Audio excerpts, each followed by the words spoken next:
So before I get Dana talking, what we're going to do to start off, for those of you who weren't here yesterday, we're going to go over what we went over quickly over yesterday. But then after we go over it, you guys are going to pair up and you're going to teach it to each other in front of everybody else.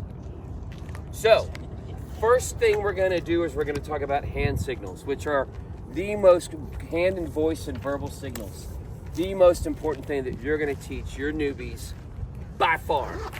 The reason why is because they're already stressed to the max, especially the ones that are coming in. Because I know all of you guys were first timers, and when you came in, you might not have known anybody, you don't know anything about the bike, you don't know what shift up or shift down is. Thank God you don't know that.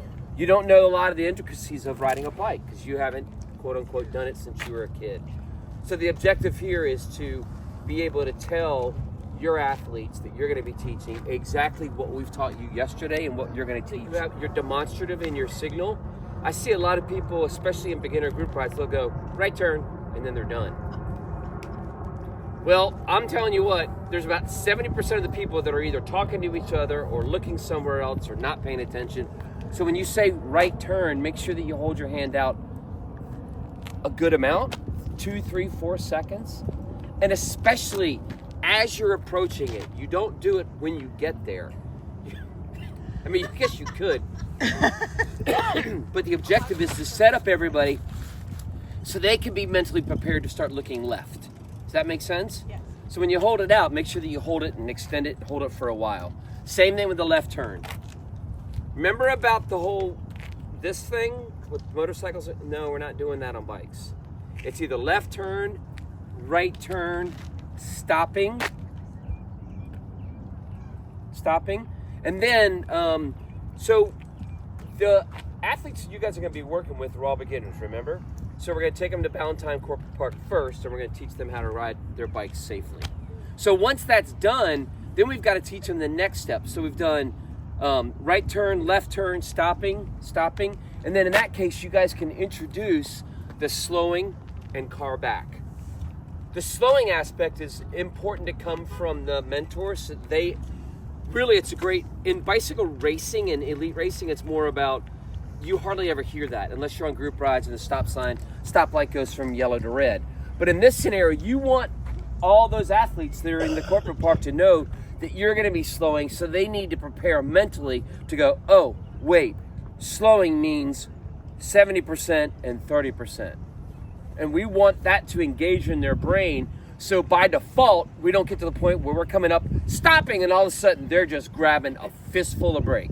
Because they're going to. Because it's a scary thing to them about braking and shifting. Those are the two biggest things that scare most new cyclists, or cyclists that have been riding but haven't ridden in a long time. Does that make sense? Yep. So slowing, stopping, right turn, left turn. Now there's another biggest one, which Hillary brought up that I'm kind of bummed that we didn't talk about it. We're going to talk about it today, but it should have been wrapped into the same conversation. Is when you're passing, and again, this is just in these scenarios, you're passing on the left. On the left. If you're out in a group and your experience, passing is going to come left, right, center, middle. As long as you're communicating and letting the athlete know that they're coming up on you. Because how many times have you, when you first started, you were riding and somebody came up on your side and you had no idea they were there and it freaked you out? Happens all the time. So it's important to let them know to communicate. If you're passing, say on your left. Everybody got that? Yep. Then what side, if you're an experienced cyclist and you let the beginner know on your left, where are you going to pass them? On. So all that sweet and stuff you said earlier today has just gone poof. So yes, you pass them on the left and you give them a berth enough. And the more experienced you become, the more close proximity you are. You're not going to get them to ride close to you except the real daredevils.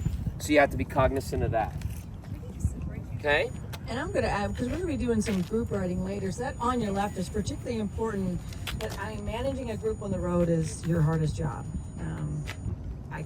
from just my experience and working with complete beginners. The hardest, I mean, it always looks great on paper. No one's going to pass the front ride leaders. No one's going to be behind the rear ride leader. And we're all going to stay in this nice, pretty line.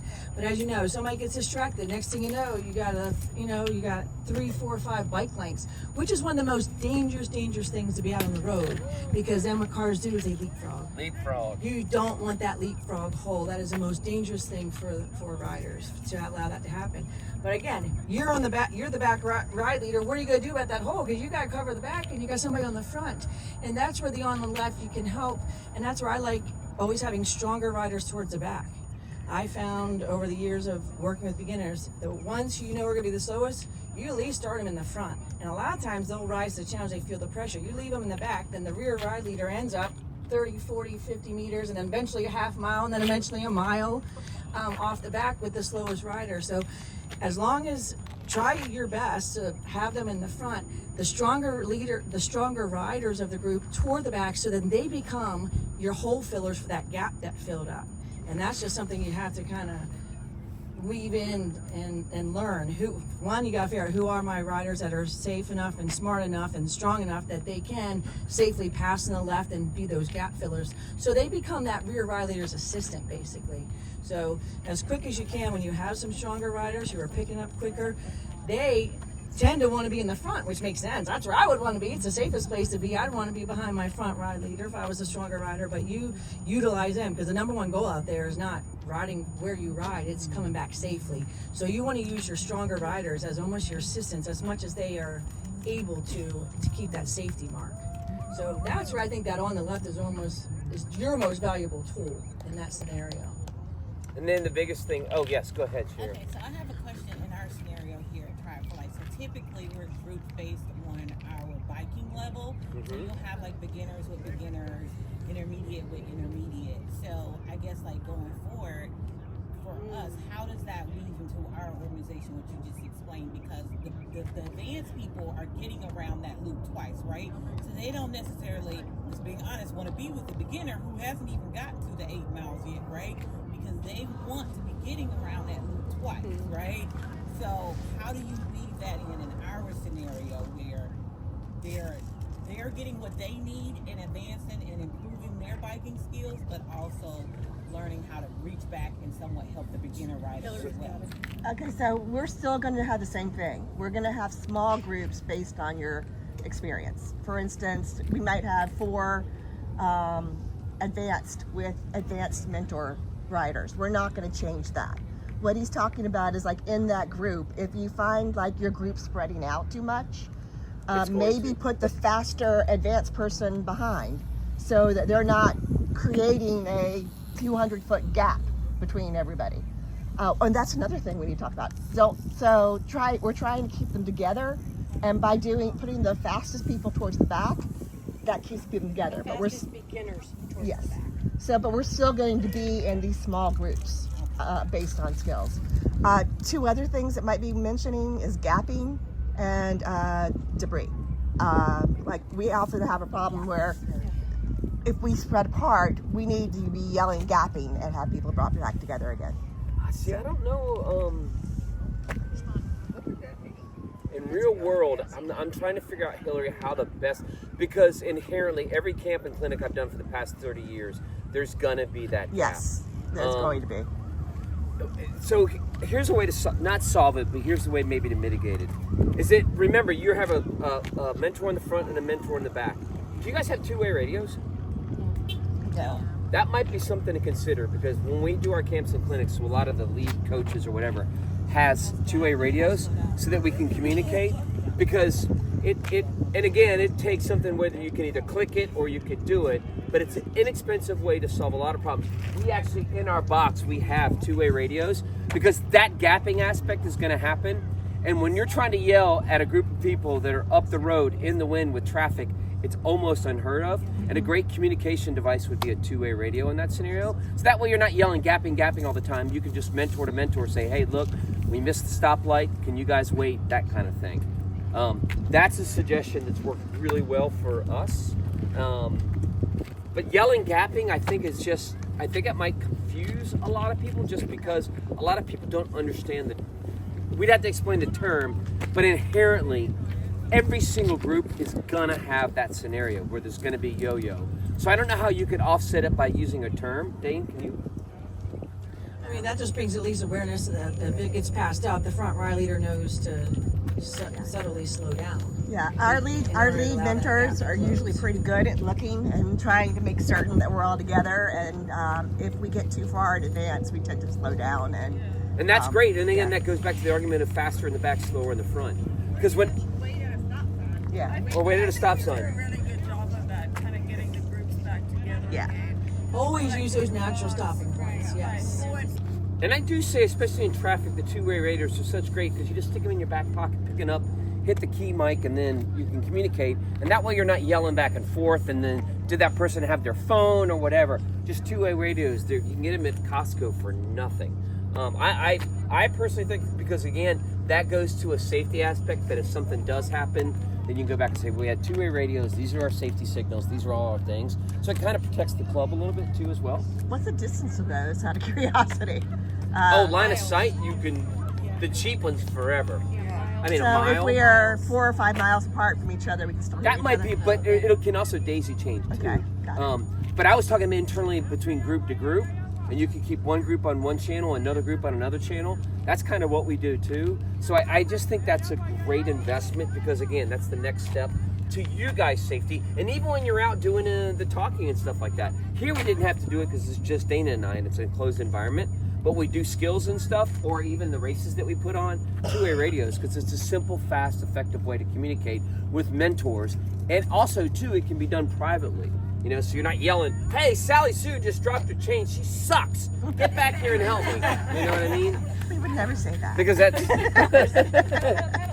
pedal. But I mean, I think, you know, you guys might want to talk to the higher-ups on that. I think it's a great investment, especially at the Ballantyne Corporate Park or at the Harris Y, because that whole area will be covered by the inexpensive key mic. I mean, the radio. Does that make sense to you guys? Also, I don't know if you're aware, there are glasses. I've never tried them. From people I ride with, love them. I've always taught, and when I first started doing the corporate thing, I was like, don't get a mirror, don't get this. I wanted them to forget, and I still truly kind of believe this for beginners like this. All your danger points, truly, that you can control are here. When you put a mirror on, you tend to be more focused on what's behind you. That's really none of your business. Your awareness is from here forward, because that's all you can control. And just like in life, you only try to, there's not much we can control, so you go with it. So in cycling, we control what we can control, and that's this space forward. So I always did discourage rear view mirrors for beginner cyclists.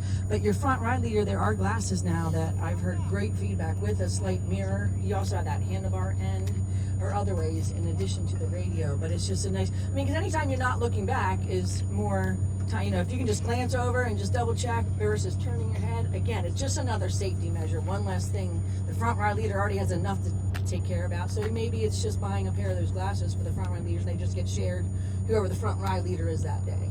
And the key, something like that. I'm sorry. And the key to what Dana's saying, remember, and I want you guys to focus on this, we're teaching you what to teach the athletes. We're not going next level. And that's why sometimes we get bogged down with like, oh, the next step is being able to turn around. That is of ill consequence in this group. Because at no point are you going to ask a beginner, it'd be great to reach down and grab their water bottle or to be able to turn around. That's y'all's job, to do that. Turn around, are we safe? Or turn around, are we safe? Or are we safe? Does that make sense? Because we literally could go to the next step. All of you guys could nail it, but that does nothing for your beginners. Does that make sense? So we're not coaching you guys to learn how to do it, because most of you guys have already done it in our clinics. This is so that you guys can pass it on to your athletes. Make sense? Yes. Shelly first, then Sandy. Yeah, yesterday you guys talked about 2x2 as a strategy to reduce gapping and keep a group together. That won't happen.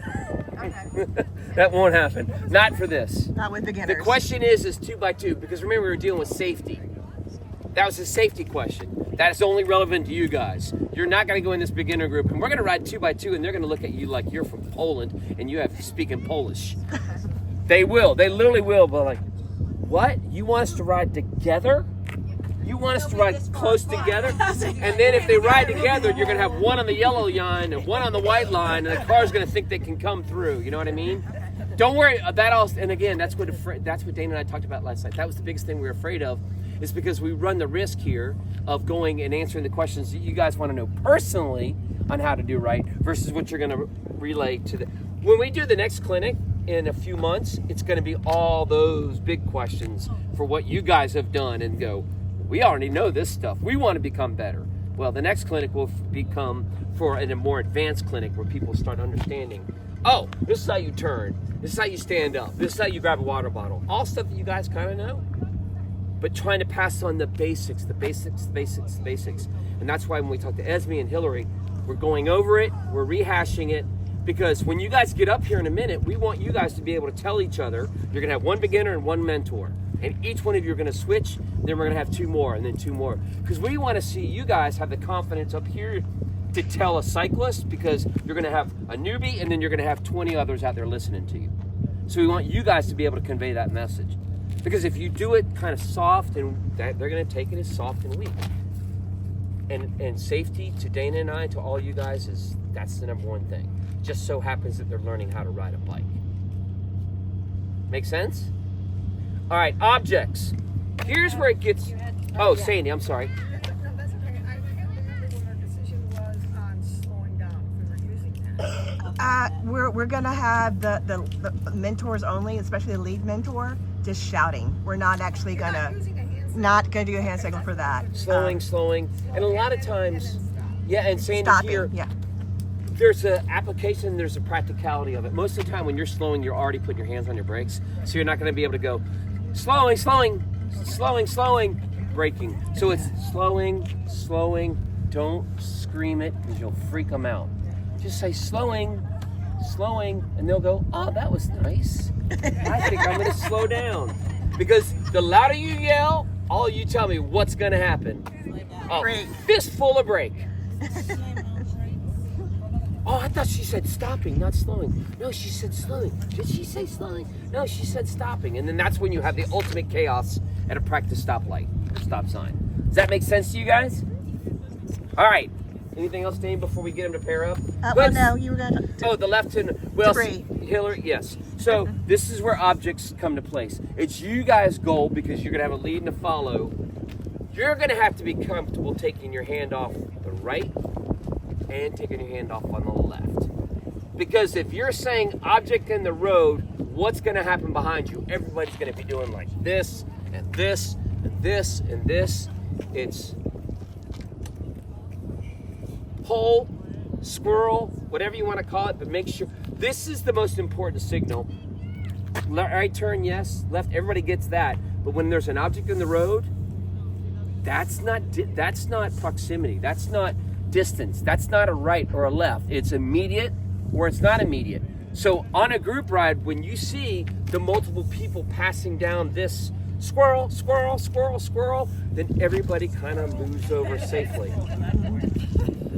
Or a hole, whatever. It's really important that's probably one of the first skills that you're going to teach them, but that's an advanced level, because I'm telling you what, they're going to death grip. So that's why it's important for the mentors, for you guys, the lead one, to point out hole. And in this scenario, you might have to be a little bit elevated, not yelling, but a little bit firmer, so that everybody behind can hear that there's a hole coming.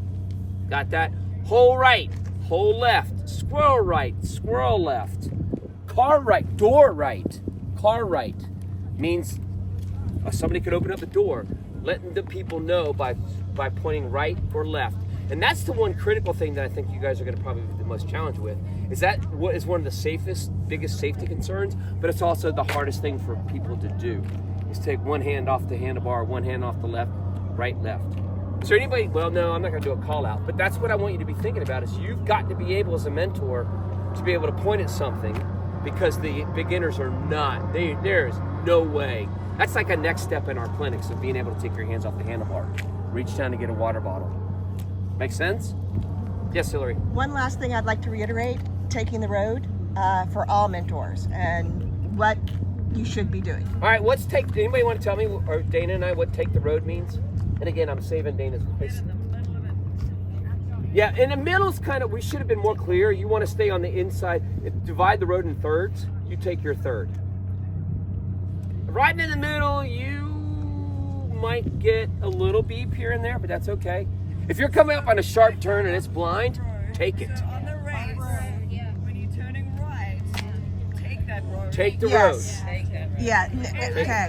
In a maneuver, you're taking the road. I thought you were talking about going straight. On Park Road, we'd have to do that turn Yep. onto Sharon, and that's a nightmare. We want all the mentors in the middle. Is it the right, or is it? Are you We're coming going from right. the We're left? going up the hill and going right, Okay. and it's that, and it narrows down to a turn lane where there's only like, anyway. So we have people try to Take pass on that part, and that's just bad. The road. Take the road. On whatever happens, you've done nothing wrong because you are a what? Vehicle. I think the point I'm trying to make here is don't ever not take the road because you're afraid of inconveniencing a motor vehicle. Ever. Never, ever, ever. And matter of fact, we as motorists are far more stupid or stupider or less coherent about the signals that are on the road. Do you guys know what the bicycle signal is inside of two white lines? It's a bike lane, right? Yeah. Cars don't care about that. Delivery trucks don't care about that. That is there for you guys, quote unquote, safety, but it doesn't mean that it's safe. And here's the biggest thing. Does anybody know what 3 arrows in a cyclist are in the middle of the road? Share the road, isn't it? Share-o. It's a share the road. No motorists know that. None. East Boulevard, you can ride down the middle and you'll get hammered with a horn. But that is a share-o road.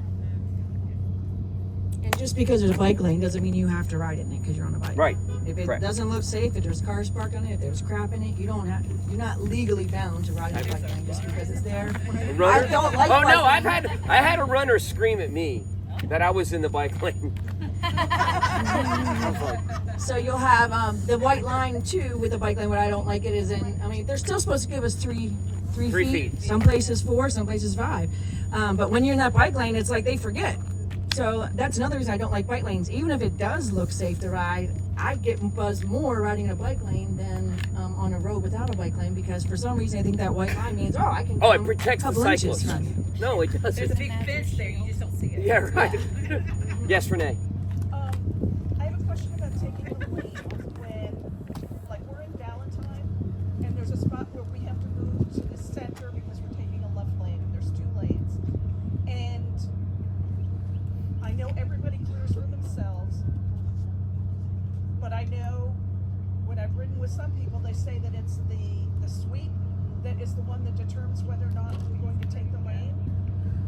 I always thought it was, it's everybody's responsibility, but the first person is the one that's going to be starting that. So I think they need to also say, okay, we're taking the lane. You have 2 mentors. It's 2 decisions. One could say don't, the other one could say could. It goes to a stoplight or a stop sign. Clear? No. You hear that at every group ride. Clear. We can cross. No, it's 100 people in this group. We can't guarantee the safety of them. So what? Maybe I think it's best for Dana and I to show you guys, but essentially, whenever we're crossing, and we live in Fort Mill, and you're coming down 160 towards 77, or whatever that road is, and then we want to take the left lane to go to, wherever. But we're crossing 4 lanes to get over there.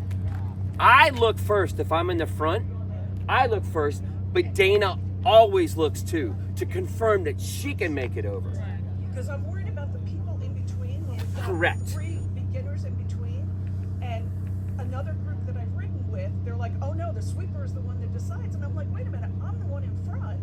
I'm going to look and make sure it's okay for me and for the people behind me before I move over. And Renee, that's probably one of the most complicated questions that we get. And the reason why is because when you're moving, think of it like this, when you're moving a mass of animals from right lane to left lane, you're going to get some people that are, no matter who goes first, you're going to have that one athlete that's going to go. So they're staggered, they're in the middle. So really it's incumbent upon the lead to start it, but you always get in group rides, the rider in the back's going to go clear, and then everybody comes over. And that's where it gets tricky for us, because in a group ride, fine, everybody has their own resolve.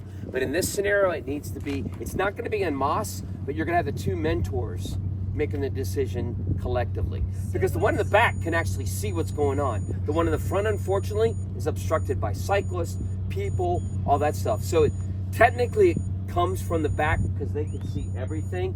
So they start sliding over, so that protects everybody coming over them.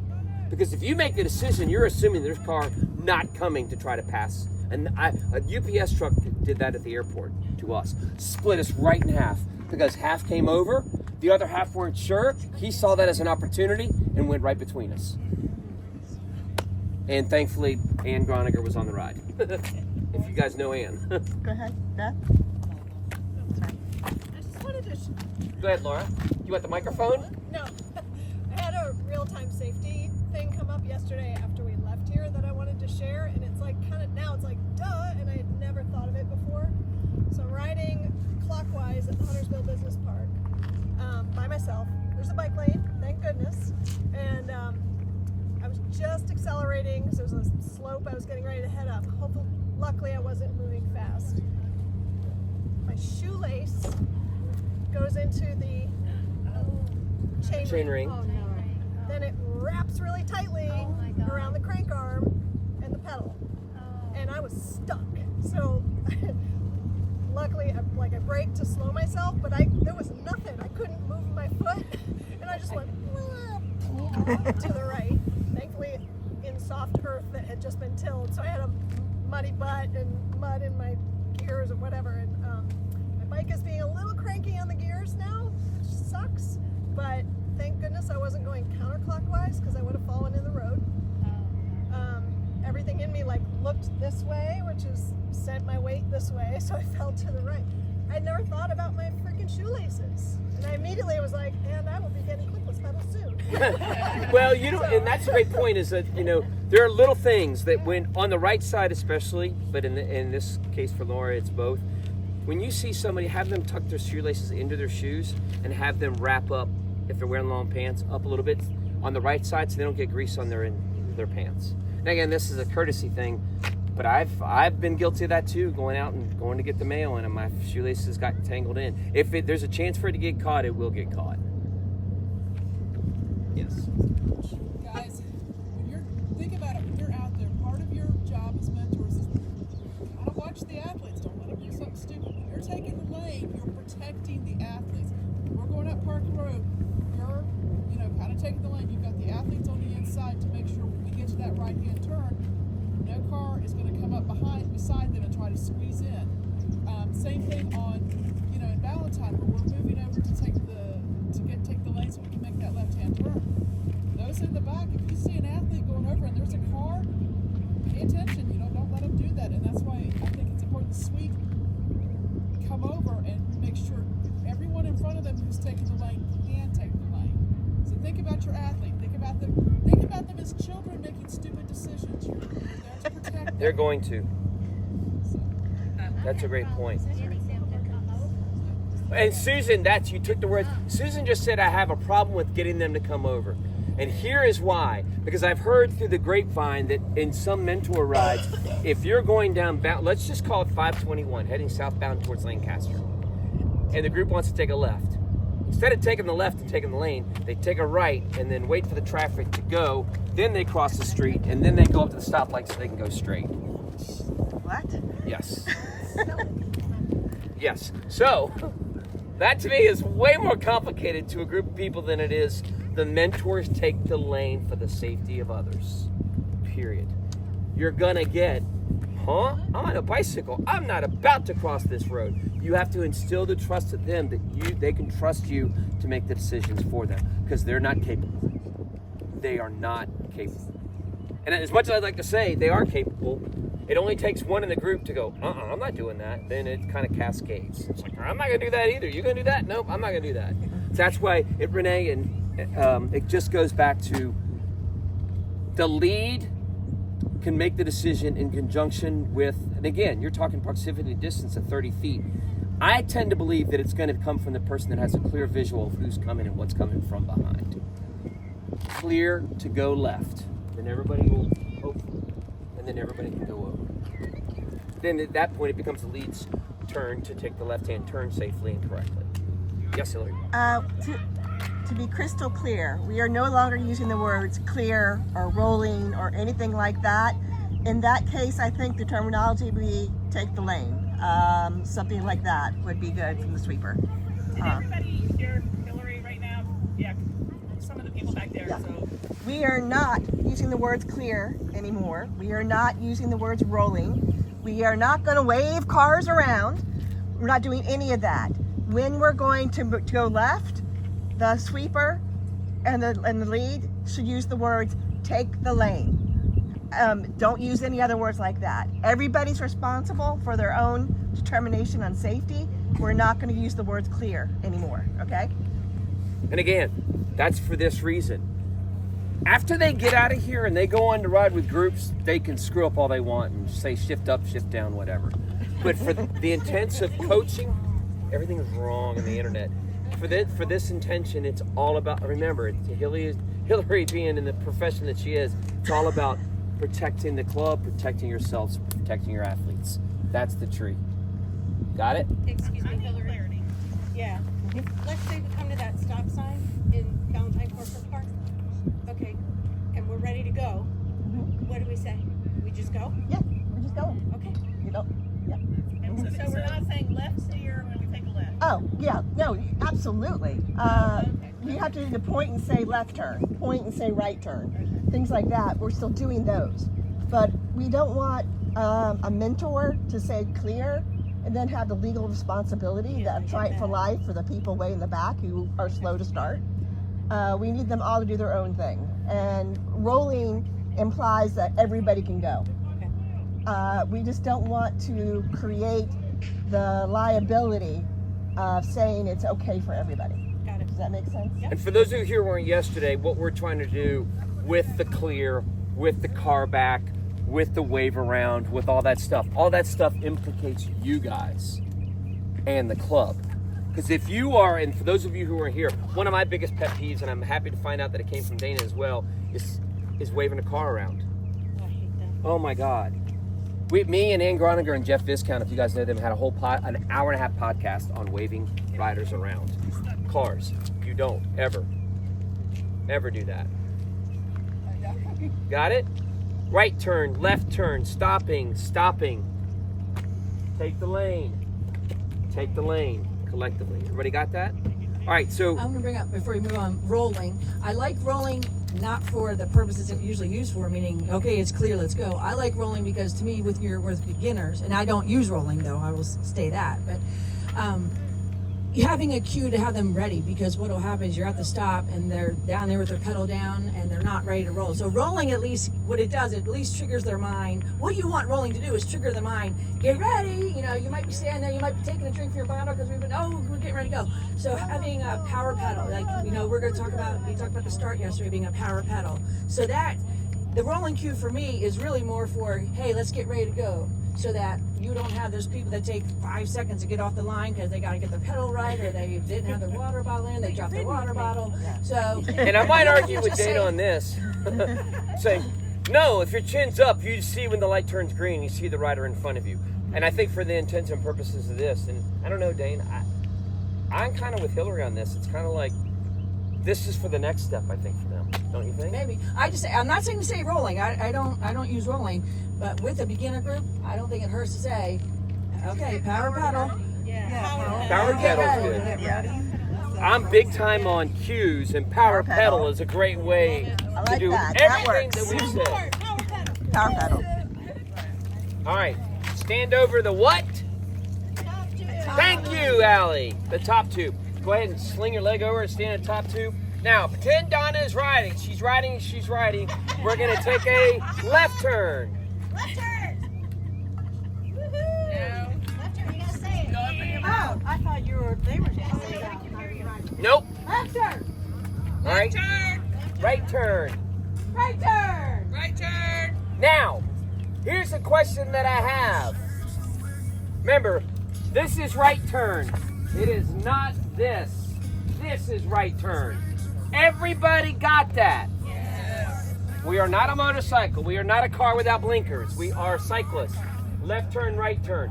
Now, when she gets to the point we were asked this question, Well, when I'm stopping, do I do left hand up and braking or right hand up and braking? Essentially, what's going to happen is, I thought about it, there's no beginners that are going to be braking with their left hand and holding their left hand up, and even mentors. This is what I've been doing. I'll say stopping or stopping, and then go and feather my brakes and then do it again. Stopping, brakes. Stopping or stopping, brakes. Got it? All right. Donna, stopping. Stopping. What was that? Can you guys hear her well back there? So here's something. If it's windy or with traffic, unfortunately, she's probably going to have to turn her head to the left or to the right for you guys to be able to hear. Do it again. Let's see if we have an audible difference. Go ahead and do it right there with just looking forward and stopping. Stopping. Okay, now turn your head to the left. Stopping. Did that make a difference to any of you guys? Yeah. Remember, the more they can hear you, the better they're going to be. Got it? All right, object on the right. Object on the right. Okay, if you want to be more specific, you could say a hole, because a hole is something that gets everybody's attention. So I have a, what's that? Yeah, usually just do hole, squirrel. Hole, squirrel, rock, tree. I mean, remember, you want your commands to be short, sweet, and to the point. The beginners are going to have their head down here. 100%. They're going to have their chin down. They're going to be looking at the brakes or whatever else. So when you're doing an audible command and say it, again, this is just for the purposes of this. No, absolutely. No, you're absolutely right. Pointing, squirrel, rock, hole. And they didn't have to be there. We could practice that. Put up a cone or whatever. Cone left, cone right, that kind of thing. I think hazard's one of the most clear things, right or left. And you need to know where it is. So you got to know if it's right or left. So just hazard, right or left. I feel like there is, whatever reason, a natural tendency to know what is that hazard.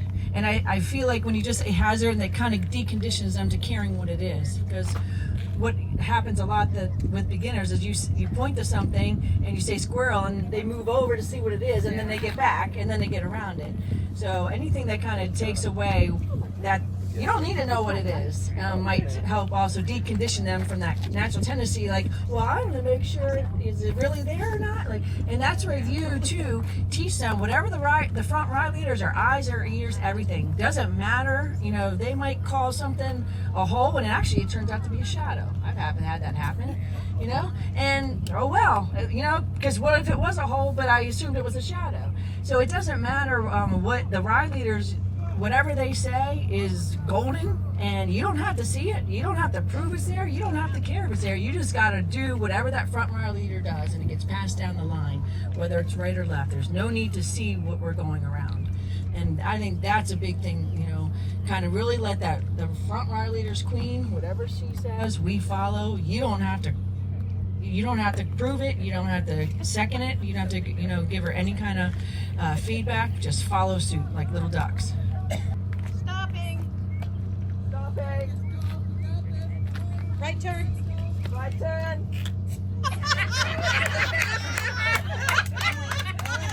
Point. Left turn. Left turn. Take the lane. Take the lane. No. Just say it. Just say it. Say it. Taking the lane. What's the one thing though? You got to have a hand signal of where, which lane are we taking? Yeah. Yeah. Taking the lane. Take the lane to the left. The car doesn't care. Go ahead and yell at the end and then just taking the lane, taking the lane, taking the lane, taking the lane. And the reason why you do that visual is because when you say taking the lane, the people behind you are going to be, are we going right? Are we going left? I mean, more than likely you're taking the lane because you're going right to left. That's the case. But still, you want to let them take in the lane. Got it? Okay, so I'm going to go ahead and just call this right now. We are going to use car back for this season. And if we decide, like, halfway through the season, when we move over to Harris, if we want to make a change and, trust our athletes and ourselves to have taught our athletes to be more aware, to check for themselves, we can make that adjustment when we go to Harris. But for the time initially that we are in Valentine, let's passing car back, because we've been using car back for so long. For all of us, all of a sudden, to start like thinking and switching to car passing, I think kind of stretches us a little bit. But if that's okay, I think that's the direction, Hillary, that we should take. And as long as you guys are saying it, that it's indicative of car back means possibly passing too. Yes. Right. As long as that's conveyed inside of it. It's just an awareness. Like car back, no matter the situation, is the awareness. Like maybe they don't pass, maybe they pull into a driveway prior. If that part doesn't matter, the fact that we are aware, our athletes are aware, and then you're handling it appropriately. After 2 minutes, you're going to know whether the car passes or not, and then again reassess for yourself, reassess for your athletes, and decide what's next from there. Here's what's going to happen. Real quick, Hillary, before I was going to say it's the responsibility of the suite to start it. We usually have a mentor in the middle, repeat it, and that way the front person knows as well. I think that's great. Here's the only. Because of gaps, when is it appropriate to start teaching the athlete to assess that there's a car behind them? Second group. I mean, that. Intermediate? Yeah, then you're getting beginners trying to decide on whether they don't even know their own speed, let alone the car's speed. I think it's really incumbent upon you guys inside the group to take the control, and you're coaching them and teaching them. This is what we say when there's a car behind us. We say car back. Then they're going to say, well, what about when they're passing? Then you're like, so be aware these questions are going to come up. Because internally in this group, we had, well, car passing and then car back, they mean the same thing. And to others, no, car back means there's a car waiting to pass. Got it? But car back is great. Fine by me. Fine. Is it good by you? Not really, but something. Got it? All right, now on to shifting. And so then with shifting, we came just changing that vernacular to shift easier and shift harder. Shift up, shift down, that can mean many things to many people. And it all does have to go with gear inches. And we had a good debate going on this, because literally it's gear inches, whether you're on the track, whether you're on the road, no matter what bike you're on. It has to do high gear, and means you cover more distance per pedal stroke. A low gear means you go less distance per pedal stroke. Literally, it's asking us goes to gear inches, but it's not. We shift the opposite. So when you go low on the cassette, you're actually going higher gear inches, but you shift low on the cassette. So it is confusing. So to do that, we just decided we're gonna do shift to make it easier, shift to make it harder. And so yes, as you saw, those who were yesterday, you got the good visual, and you guys were really picking up when it was too low. That means you have too much resistance. Means you gotta go shift easier. So when you're spinning so fast, you're barely moving. That means you gotta shift harder, because you need more. You don't have enough resistance. You're pedaling that, and you want to put more weights. And the way to think about it is, and we talked about that ideal cadence being 90, and we wanted you to pick that up. 85 to 95 is the range. There's a lot of literature that says actually like 92. But again, we're not going to cross hairs and try to get it by 92. 85 to 95 is great. I have athletes I work with. She has knee problems, so I keep her. She's on the lower end. Even though 92 is supposed to be ideal for everything, if you have knee problems, my thought is, and I've never done all the research, but the less you have going around, I don't want her down to 70, because then she's going to burn out. But I'm going to have her at the lower end of that ideal range of 85 to 95. Because I fear the less she's turning the pedals, that's going to save her knees. So there's that, that swing spot. We want to have that, because if you're riding 60 RPMs, and you might say you're strong enough and you can do it, you're still going to lose that strength quicker than anybody else who's out there riding 85 to 95 RPMs. And even if you're only doing an hour ride and you can do 60 RPMs for an hour ride, great, that's wonderful. Put that, put the feather in your cap that you can do that. But again, cycling's all about efficiency, and you guys have to model what is the most efficient way to ride a bike, and that's 85 to 95 RPMs. So a lot of people are down at the 60, and how I explain it, it's like you have to bring 100 pounds of groceries into your home. You can bring 100 pounds of groceries into your home by doing 4 25 trips or 10 pound trips. Okay? When you're riding at 85 to 95, and then I should have started, which one's going to make you feel more fatigued, out of breath by the time you get in the kitchen? One, yes, it took more time, but overall energy is going to be higher than when you did just 4 trips at 25. Yeah, maybe it took shorter, but your energy is way higher. So that's where that 85 to 95 plate goes into play. Does anybody have any questions on that? Bikes. So But we're on the gonna- bike, so you have every bike has a cog. So if we go to shift easier, are we going up to the big one at the top, or are we going down to the small one at the bottom? If we're shifting easier. Big one. Yes, very good. We're going up to the big one. The big pie plate in the back makes it easier to pedal. The small cog in the bottom is harder to pedal. So to make it harder, we're going down. To make it easier, we're going up. Okay.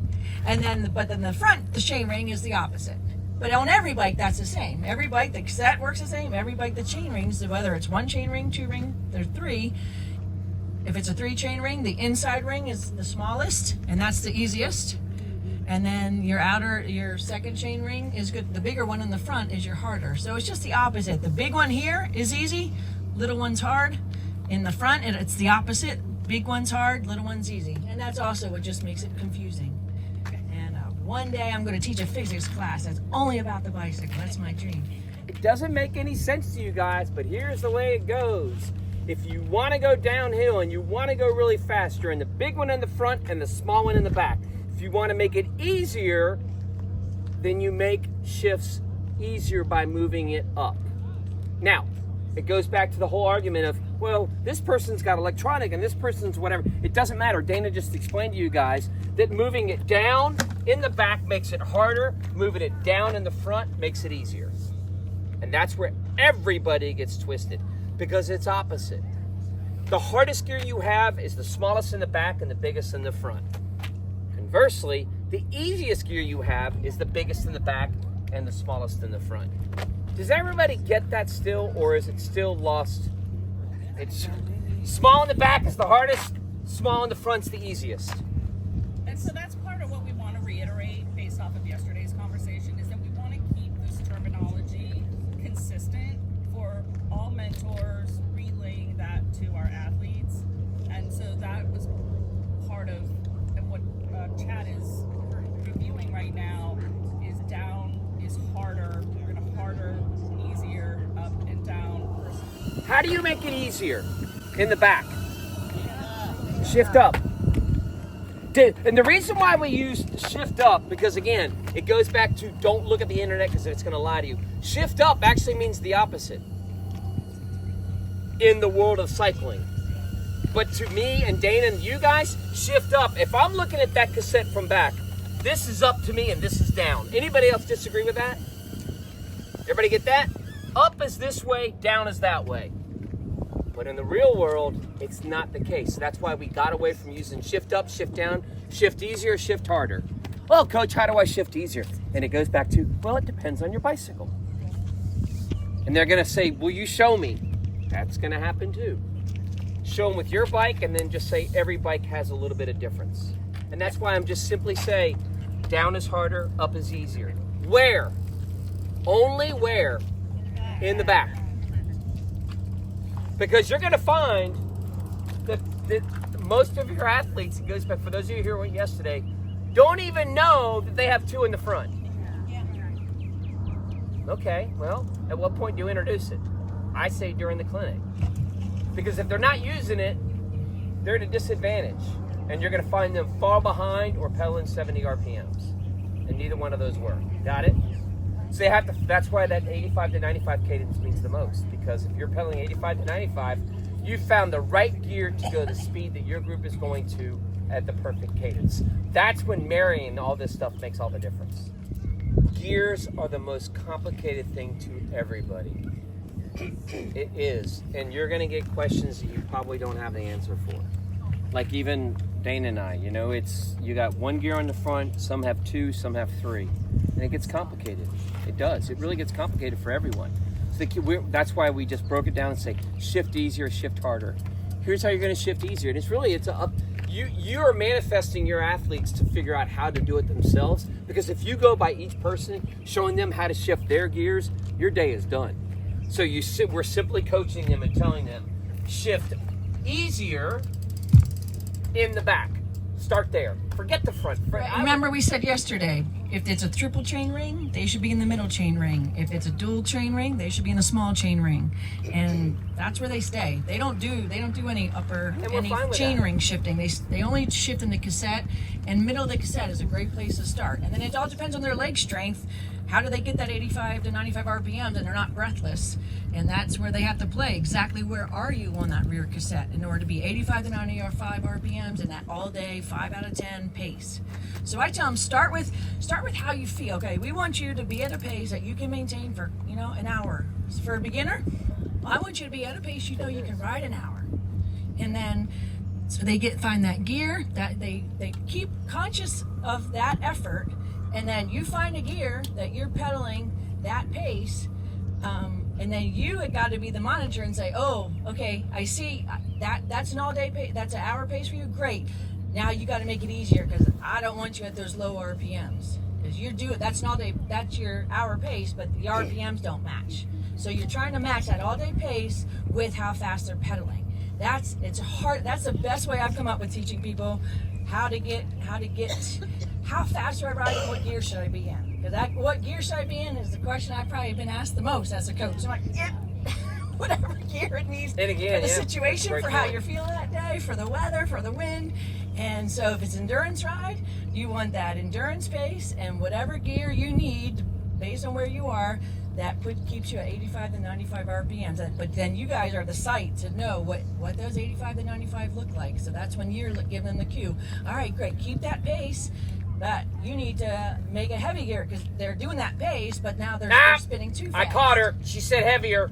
She said heavier. I caught her. Harder. Harder or easier. You guys probably won't even get to that all-day pace, 90 RPM stuff. Remember, it's about starting with safety, and I guarantee you're going to spend a lot more time on the safety than you are about where are you, whatever. You just want to teach them how to make it easier and how to make it harder to start, in my opinion.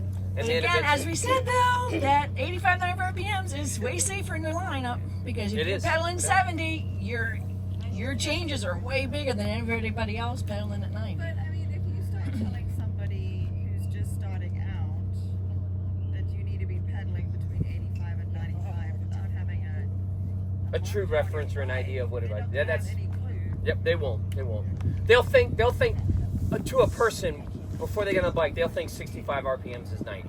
They'll go, this is because they'll settle into that. Everybody settles into that. When you first start riding a bike, you see them on the greenway, they're going to be pedaling 65 to 70 RPMs. That's why I think when we take this, and again, I love the discussion Dana and I have during the conversations, because we both have different outlooks on it, but in the end game, there's a common denominator. We both want the athletes to learn how to do shift easy, shift hard. Then after that, if there's time in that, then they'll get the question, well, why 95 versus 65? Because it's more efficient. Boom, mock driving, we're done. Then if they want to know more, then they take the next class, the next class, the next class. You got that? And you got 60 RPMs is 1 pedal stroke a second. So if you're at 1 pedal stroke a second, you know that's too slow. You want 1.5 pedal because we strokes are a second. actually going to put on music for you guys to pedal at 90 RPMs and we want to watch it. Nikki, if this helps with the advanced rider, sometimes I'll go, you're literally going 1, 2, 1, 2, 1, 2, and that puts you pretty close to the 90 RPMs. And that's why we wanted to, yeah, Hillary nailed it. That's why Dana found a great song for you guys to do. And you're going to pedal in the circles and you're going to feel what 90 RPMs because you're going to hear it. And you need to match the music. And that's a great tool for when you guys are out there for your next step, for the more advanced ones. Because you're not going to get to music. They're going to be like, what? Huh? I don't even know how to shift yet. Got it? And again, this is Dana and I giving you information for the next step, but also hammering home what you need to cover and the safety issues of learning how to not put your shoelaces into your, how to shift up and how to shift down, which is easier and harder. How do you apply the shifting to the hills? Sandy said, how do you apply it to hills? We don't. Not right now, we don't. As long as they know that when you're going up a hill, you want to go up Make the it hill, easier. up the hill on your chair. Easier. Sandy, here's what you're going to say. Hey, Betty, make it easier. That's it. And if they don't know how to do it, then they obviously didn't take your class before. Or they're not learning, or they're not hearing. What's that? When they're going down, it's going to get harder. Yeah, but we're more concerned about going up. But yeah, it goes down to that 1-2-1-2. So if you see If you're going them up a hill, bouncing, you're not going to be able to do the 1-2-1-2. if you see them bouncing and flailing, you say make it harder. Yeah. If you see them struggling, you say make it easier. That's how simple we want to keep this. Yes. Then inherently, which we found at clinics, is, well, how do I do that? And you're like, oh, worm, can, boom. So you got to teach them it's a way to make it easy. Everybody, I want you to get on your bikes and I want you to show me how to make it easy. Every person should show, just in the back, this doesn't exist right now, how to make it easier. And you walk around and go, oh, nope, you made it harder. Because even yesterday we saw make it easier and people were shifting, quote unquote, down to make it harder. Because again, intellectually, smaller is easier. And they're going to look back at you and they're going to go, well, I thought, isn't smaller supposed to be easier? Not in this scenario. Ever.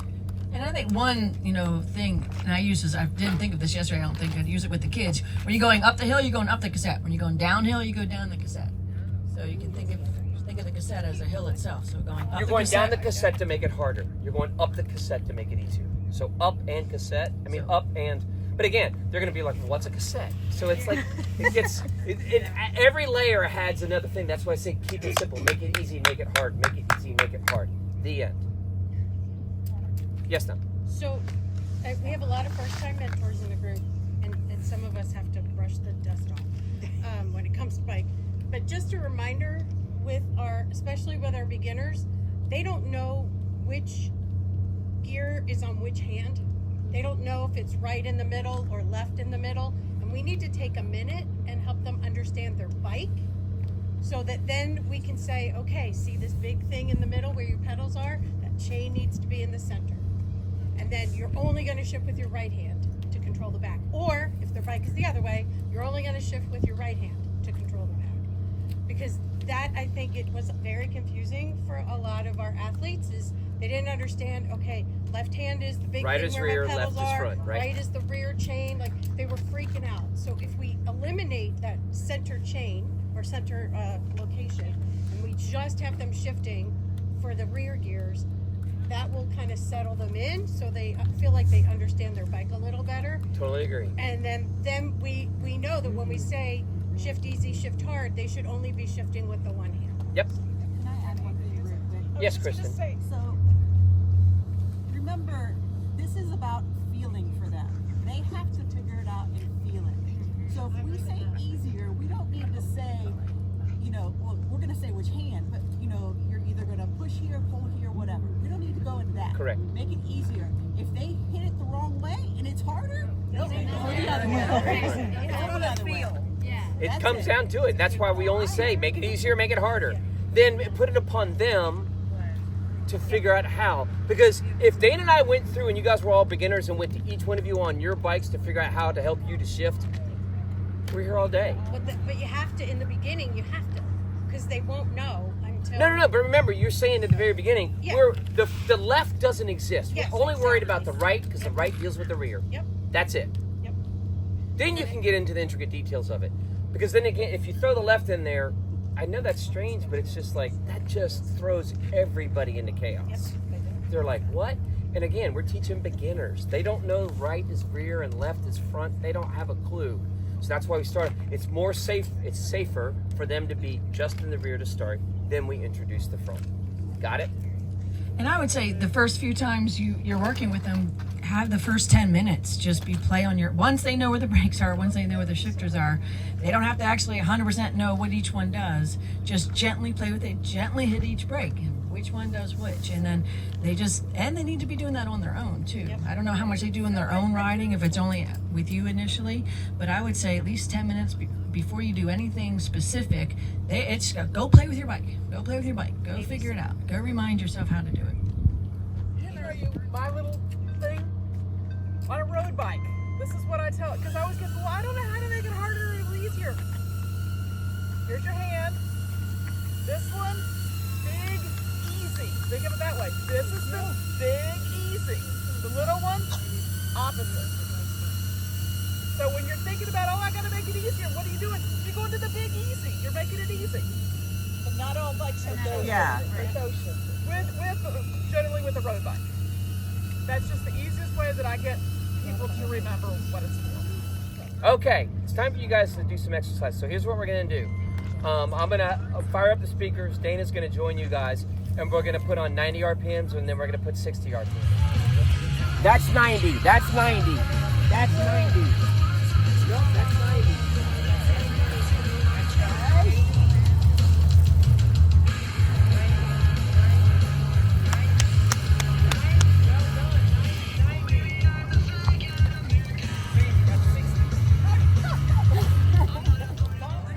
What's next? That's 60. Shift what? Easier or harder? Right. You're climbing a big hill. Jump in when you're ready. Boom, boom.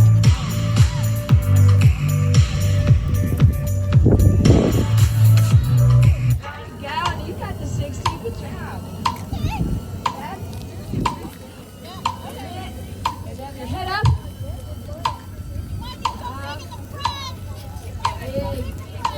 Big ring. Slowing down the pedal. There you go. That looks good.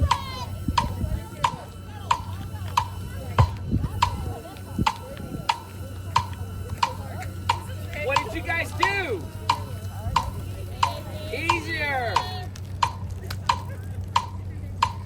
You put on either a metronome or music to let them hear it.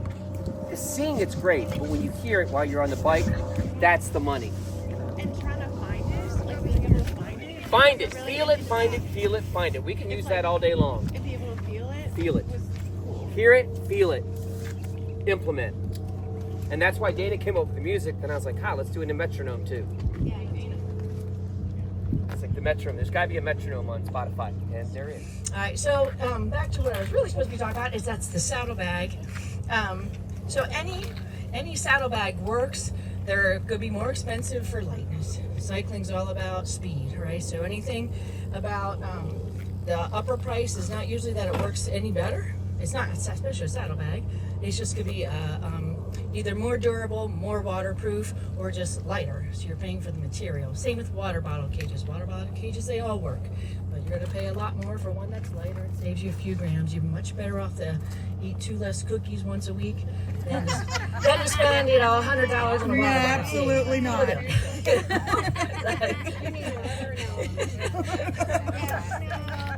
And I personally, for what I do, I have a dorky saddlebag. And now I've recently shifted because I am on the weight weenie thing because I'm like, I haven't been training as much as I normally do. So on the group rides, I decide, I'm like, well, I got about a 3-pound saddlebag. So if I can take that down to a 1-pound saddlebag, that's going to help me. So right now I have to tell you, I have gone to a smaller saddlebag, but usually my saddlebag is even bigger than this one.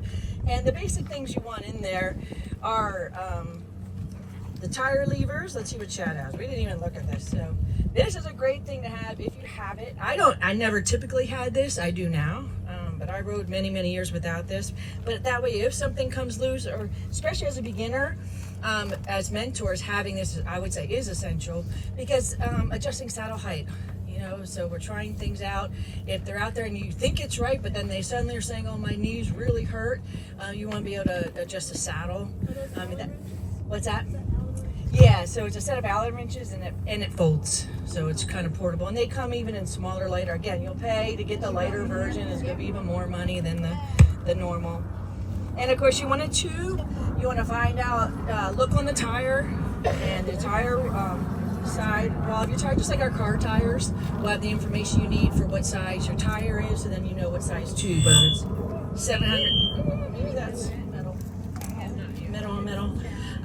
700 cc's or 650 cc's.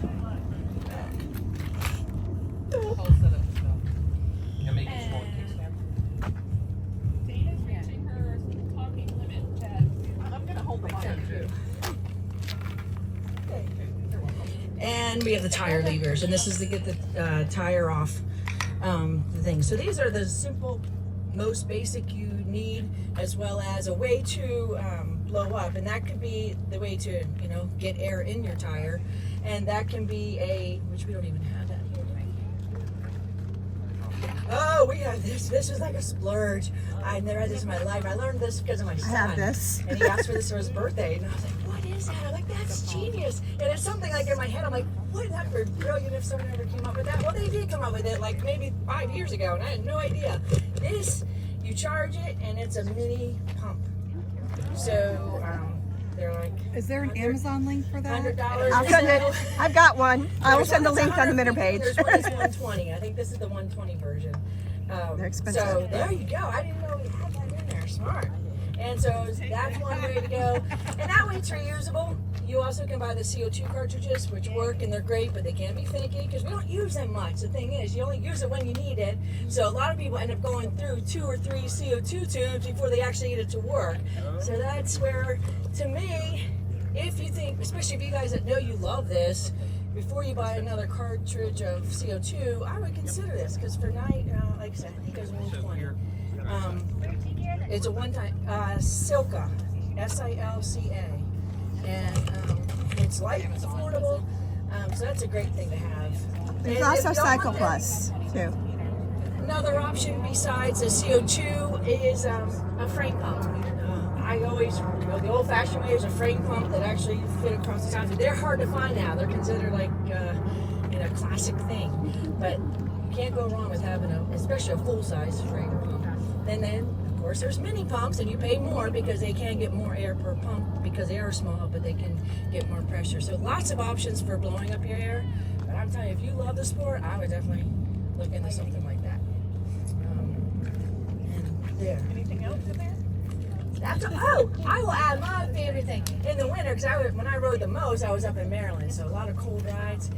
Peppermint patty because it's nice, small, light. I would put peppermint patties in my saddlebag because you just never know when you just didn't bring enough food, or it took longer than you thought, or you're just burning more calories. And beginners especially, they're burning way more calories than you. It's new to them, so their body's working so much harder. So they tend to underestimate how much food, how hungry they're going to be on the ride. So what you can get away with, because now you're efficient, your body knows how to do this thing, they usually need a third more at least, some of them. So I always like to have a little something extra, quick food. In the summer, when I can't have my peppermint patty, well, like the trail mix bars over there, they fit in pretty well, but these little things are nice too. Because again, it just gives you something. As long as you're not allergic to nuts, it goes in there nice and easy and flat, and it stays, stays fresh, and is that there for emergency. And we used to have money in our saddlebags, but not anymore. Now money though, still the one purpose of money though is if you were to get a blowout flat, if the sidewall comes out, the dollar bill can act as your sidewall. And then you can actually just make it home. So we don't use money for money anymore, but some cyclists would still, if I had money in there, that would be the purpose of it, is so that I can fix the sidewalk. Or if you got a bigger hole, you can use the dollar to act like the rubber of your tire for that. Next on your list of discussions, one of the things that I would like some help with is trying to teach an athlete how to take their hand off of the handlebars. So I'm not sure what you're ready to talk about next, but a thought. That's something I struggle with and ask to struggle with. A lot of that for me, and I would tell this, I would have them start doing core work ahead of time.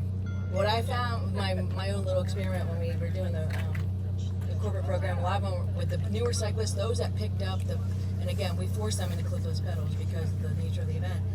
Those that picked up clipless pedals the best and could do the handlebar, do all that harder skill first, the best, water bottle and clipless pedals, had core strength. And so I started pulling them. I'm like, you're picking this up way faster than everybody else. And then, it's not like, obviously some people just have more athletic ability, but a group of people that have the same athletic ability, it looks like, and same coordination, some were just getting it faster than others, where one was a tennis player, one does Pilates, one was like a high-level yoga instructor. Okay, so I tied it into core strength being a good beginner thing. Yeah. But, you're taking a scenario where, you've got a wide range of women that probably, a lot of them don't have experience on the bike or they don't have core strength. So how do you teach them to not panic and to slowly take their hand off or to reach for their bottle? What are some tips that we Can I ask a question? Uh-huh. Is that a part of the beginner or what you guys are going to be translating in the very first session with your athletes? Yeah, we all try to, increase the ability of our athletes, and we all have different ways of doing that. Okay. For me personally, I find when an athlete is scared and afraid to do it, they think the problem is the hand that's going up, but it's really this hand that's jerking. And so I tend to just have them like, hey, just wave at me, have a soft approach versus like put your hand out to turn left. Like that's your whole body kind of moves when you do that. So if I'm training an athlete personally, I'm not saying that it's good, which is part of why I'm asking, is that I ask, for them to slowly like wave or something. So I just wanted to open that conversation up as to what tips or expertise that we could use as a cohesive group to help our athletes gain that skill. That was my assumption that wouldn't be taught. Since it's being taught, absolutely 1,000%. And here's your protocol. First, just being able to touch here and back. That's it. You don't want them to tap, hold, whatever. It's just simply when they're riding to be able to touch their hip. Next thing is touch the frame here. To be able to, because essentially, having them get their water bottle is just as important as teaching them from a personal safety, because you don't want them to get dehydrated. So it's starting with the hip, starting here, and then starting with the wave. Because the wave creates motion a little bit, whereas this is just nice and quick. Up, touch, up, touch, touch, up, touch, touch. Because they're already down, and more than likely their focus is still here. So the comfort level, instead of doing this versus doing this, is a lot easier, and it's just simple. So it's a touch. So you go here, then you go here, then you wave, and then when we get next level is you're riding next to each other and you're touching each other's shoulder. And then down. And everybody's like, oh my God, I'm not gonna do that. You'll be blown away what you're capable of doing. But it's the simple, making sure everybody can touch their hip and put their hand back on their handlebar. Hip to handlebar. Then that's the difference between, like a beginner to an advanced. Correct. We're encouraging, especially on long rides, to hydrate constantly. Correct. So and that becomes, everybody has to stop. Okay. We have to stop. So if that's part of the programming, absolutely, here's the progression. Hip, water bottle, wave, shoulder. Okay. Then, at that point, then it becomes, because that is a skill that many people get scared of, because what they do is they don't pivot their body, they just try to turn their head, and then that's what jerks the bike left. So essentially when you're turning your body, and again, this is an advanced move, when you're turning your body, it's this. See how I'm moving in the saddle with my rear? This. Most everybody tries to go like this, and it's just, but that is the advanced move. Being able to turn around and look to see, and that's where the mentors are extremely important on Carmel Road, on near the Y. And that's not stuff that we get to. This is the most important. Why? Because if your head's down and you're doing this, stuff's gonna go sideways. Because somebody in front of you is doing the same thing, but they're not going at the same speed. So it's always chin up, here, water bottle, touch, water bottle, back up to the hip, here. This keeps in the same plane, because when you go outside of that plane, that's where the wobbling starts happening. Yeah. Have you guys noticed that? When you take one hand off the handlebar and you try to turn, then the handlebar starts going crazy. That is a big skill to learn. But this one, chin up, touch your butt, touch your water bottle, wave. Then if you guys are advanced enough, then go to the shoulders.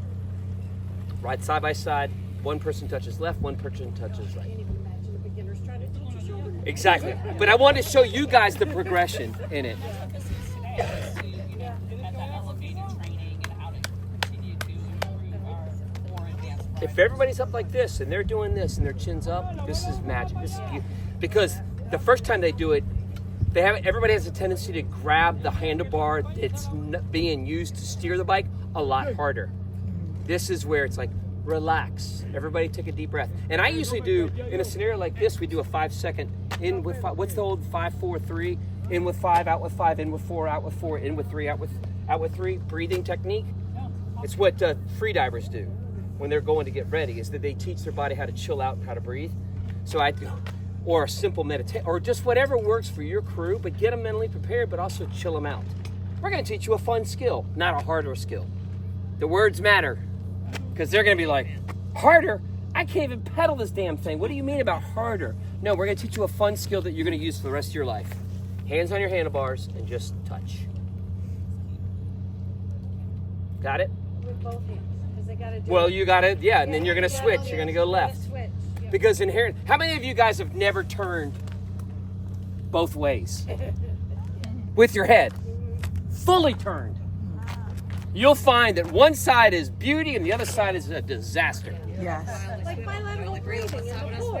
Or bilateral breathing, or clipping out, or clipping in.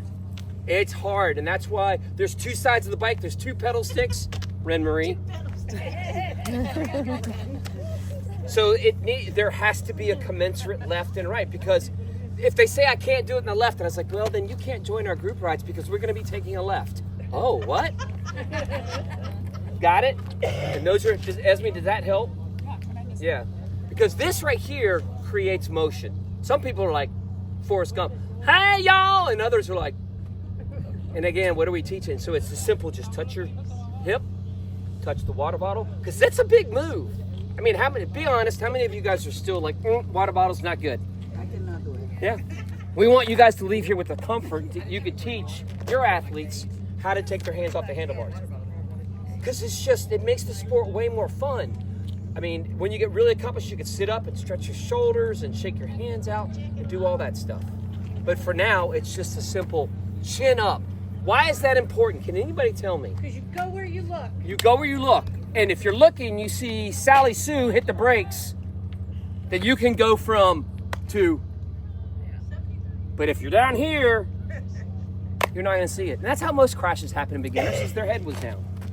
And I guarantee you, that's the pervasive thing you're going to say 1,000 times. Keep your chin up. That is the word, not your head. Not your eyes. Because for those of you who weren't yesterday, I used to coach years ago, your bike goes where your eyes go. Well, I'm riding down the road, and we're going to take a right-hand turn, so I'm going to do that. Your chin is pointing straight, but your eyes are looking right, and I'm like, that doesn't work. So your chin is your compass. Wherever your chin goes, your bike goes. And I saw some of you guys that have done the clinics before, when you were taking those left-hand turns, your chin was constantly like this. You're beating the turn to the turn. Has anybody taken our clinics where you've seen the chin shows you where to go? And I think that between that and touching your hip is such a huge skill set that you guys are going to need to teach them. I'm down with totally pivoting just for the short term for that, because I see a lot of people like, and it's fine, I can't do that, so how am I expected to teach that to my athletes? So, guess what? Let's grab our bike. In the group, you've got to instill confidence, and when you instill confidence, you do it by hand signals and commands. We don't what? We don't yell. We're firm, not yelling. And for those of you who weren't here yesterday, there's a group ride that we do in Charlotte. It was popular. 100 people would show up, and there's one guy, and he had a voice. And he was the car back and car up guy. Car back! And as it propagates, it's just like, oh my God. You guys are not going to run into that, because they're not even going to be thinking about that. But everybody else in the group was like, oh my God, stop yelling. It'd be great if you would just say, hey, car back. It's your commands that will steer the result that you get. If it's firm versus yelling, there's a big difference. And you have to be firm. If they didn't hear it from stopping, not stopping. Because when you yell like that, everybody's like, is she or he getting ready to hit a truck? No, I'm just going to a stop sign. And it's just like with your kids. Just like with your kids, if you're yelling all the time, then when you really need them to listen because they're running out from a car, they're used to that decibel. So it's the same thing.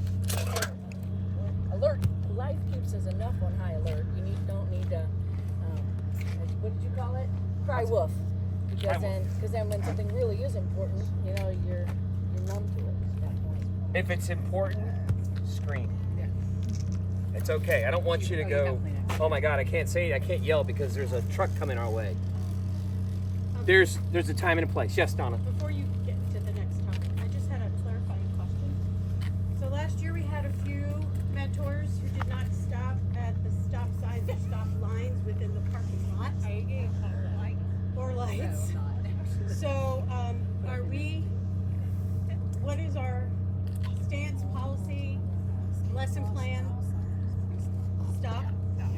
If it's red, you stop. If it's just a line in the parking lot. No. If it's red, a red stop sign, a red light, you stop. Okay, thank you.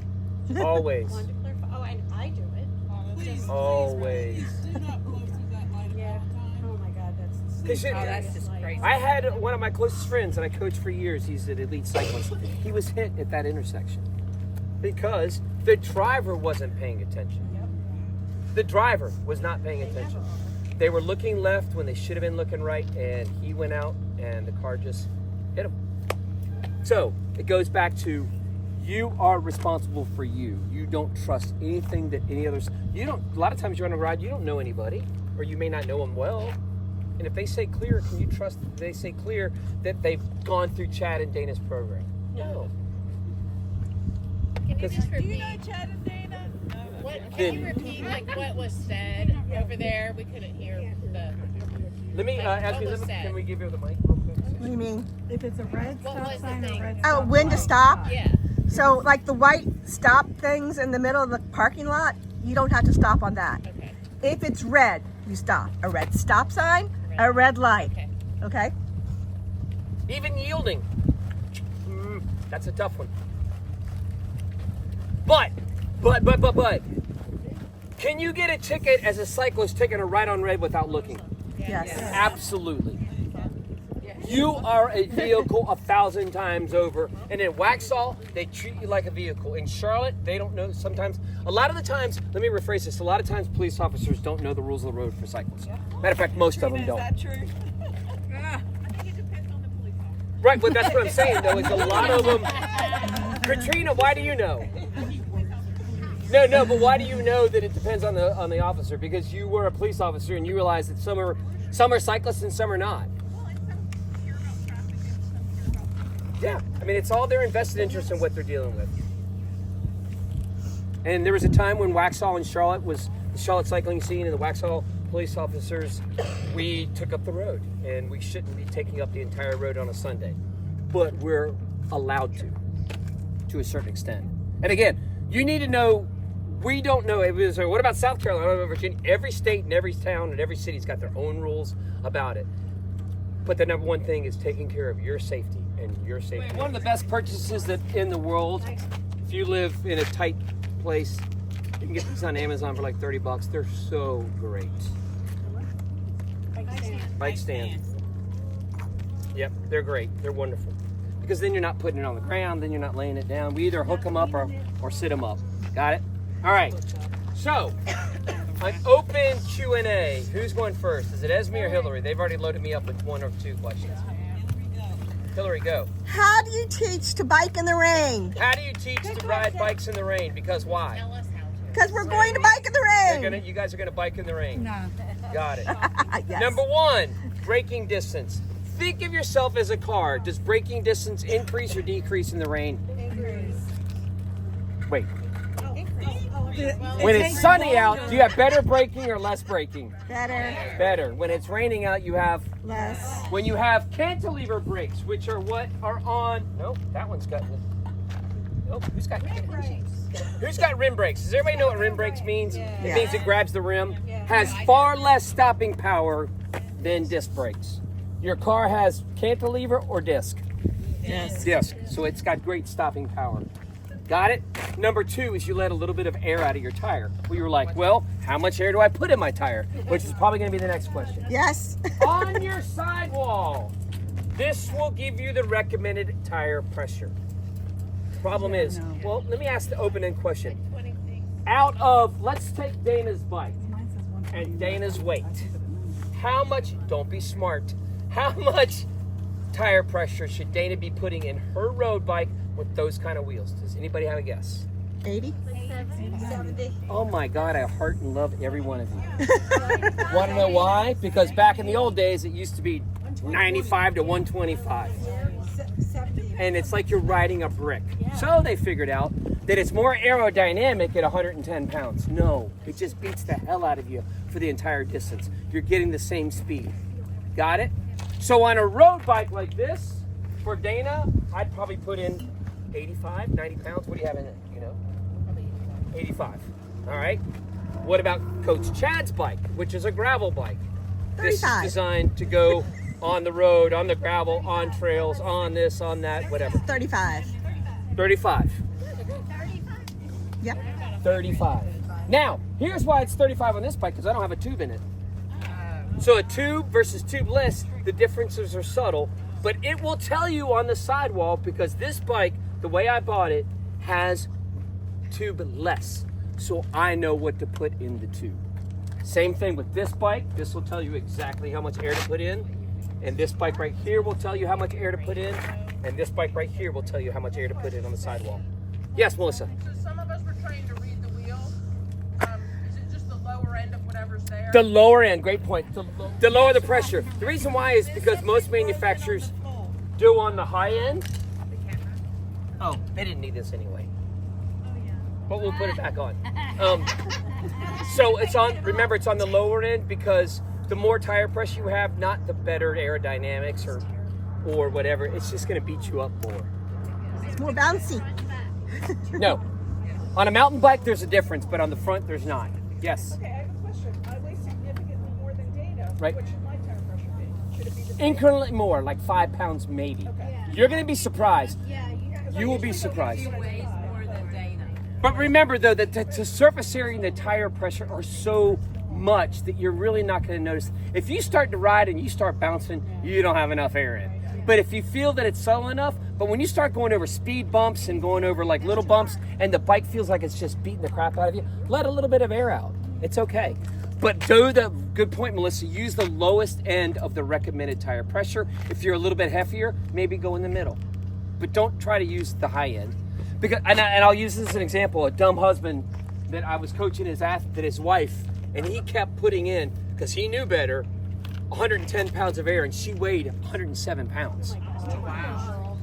And it was so impossible because he was dead set. He was 1980s bike racer, 110, 120 pounds on tires that are narrower than hers. It's just, and then we've learned. And the reason why I hearted all you guys, because you nailed the tire pressure. I was scared somebody's going to say, 110. It's like, tell your significant other, shut up. And it makes sense back then when we didn't have Made all sense. the testing because less, friction. Friction slows you down. So if you pump more air in the tire, there's less tire on the ground, so it's less friction. But then when we actually tested aerodynamically, you're also bouncing up and down so much that all those bounces are scrubbing more speed than having less tire pressure, where you're not bouncing around so much. And you're just so like, you did say to lower the tire pressure in rain. lower the tire pressure in the rain. So Why? For the reason of having more area. More surface area. Yeah, more surface area. Yes. Should I bike on the white during the rain? No manhole covers, no painted lines. Why? Stay away from leaves. Well, Stay away from if you puddles, want to don't take have this PPR. one step further, Hillary, you wait till it's been raining for about an hour, then go ride. Because in urban environments like what we live in, if it hasn't rained in a month, oh my. So the worst fear as a commentator, professional commentator, big time bike racing, is during the middle of the race, it starts raining. Because what happens is it pulls up all the oil, all the sediment, everything, and it turns it into a damn skating rink until it's washed off. So that's the thing. Try to stay away from manhole covers at all times and try to stay away from painted lines when it's wet. Good question. For the air pressure, I know during the rain, but what about when it's like sunny like this? What is the max for the... It'll stay right on your tire. So should I do the max that it says? No, do the lower. The lower. The lower. Okay. And if that feels like your little, like, you'll know when you're riding, it feels like it's just kind of like squishy, put a little bit more in. But you'll know.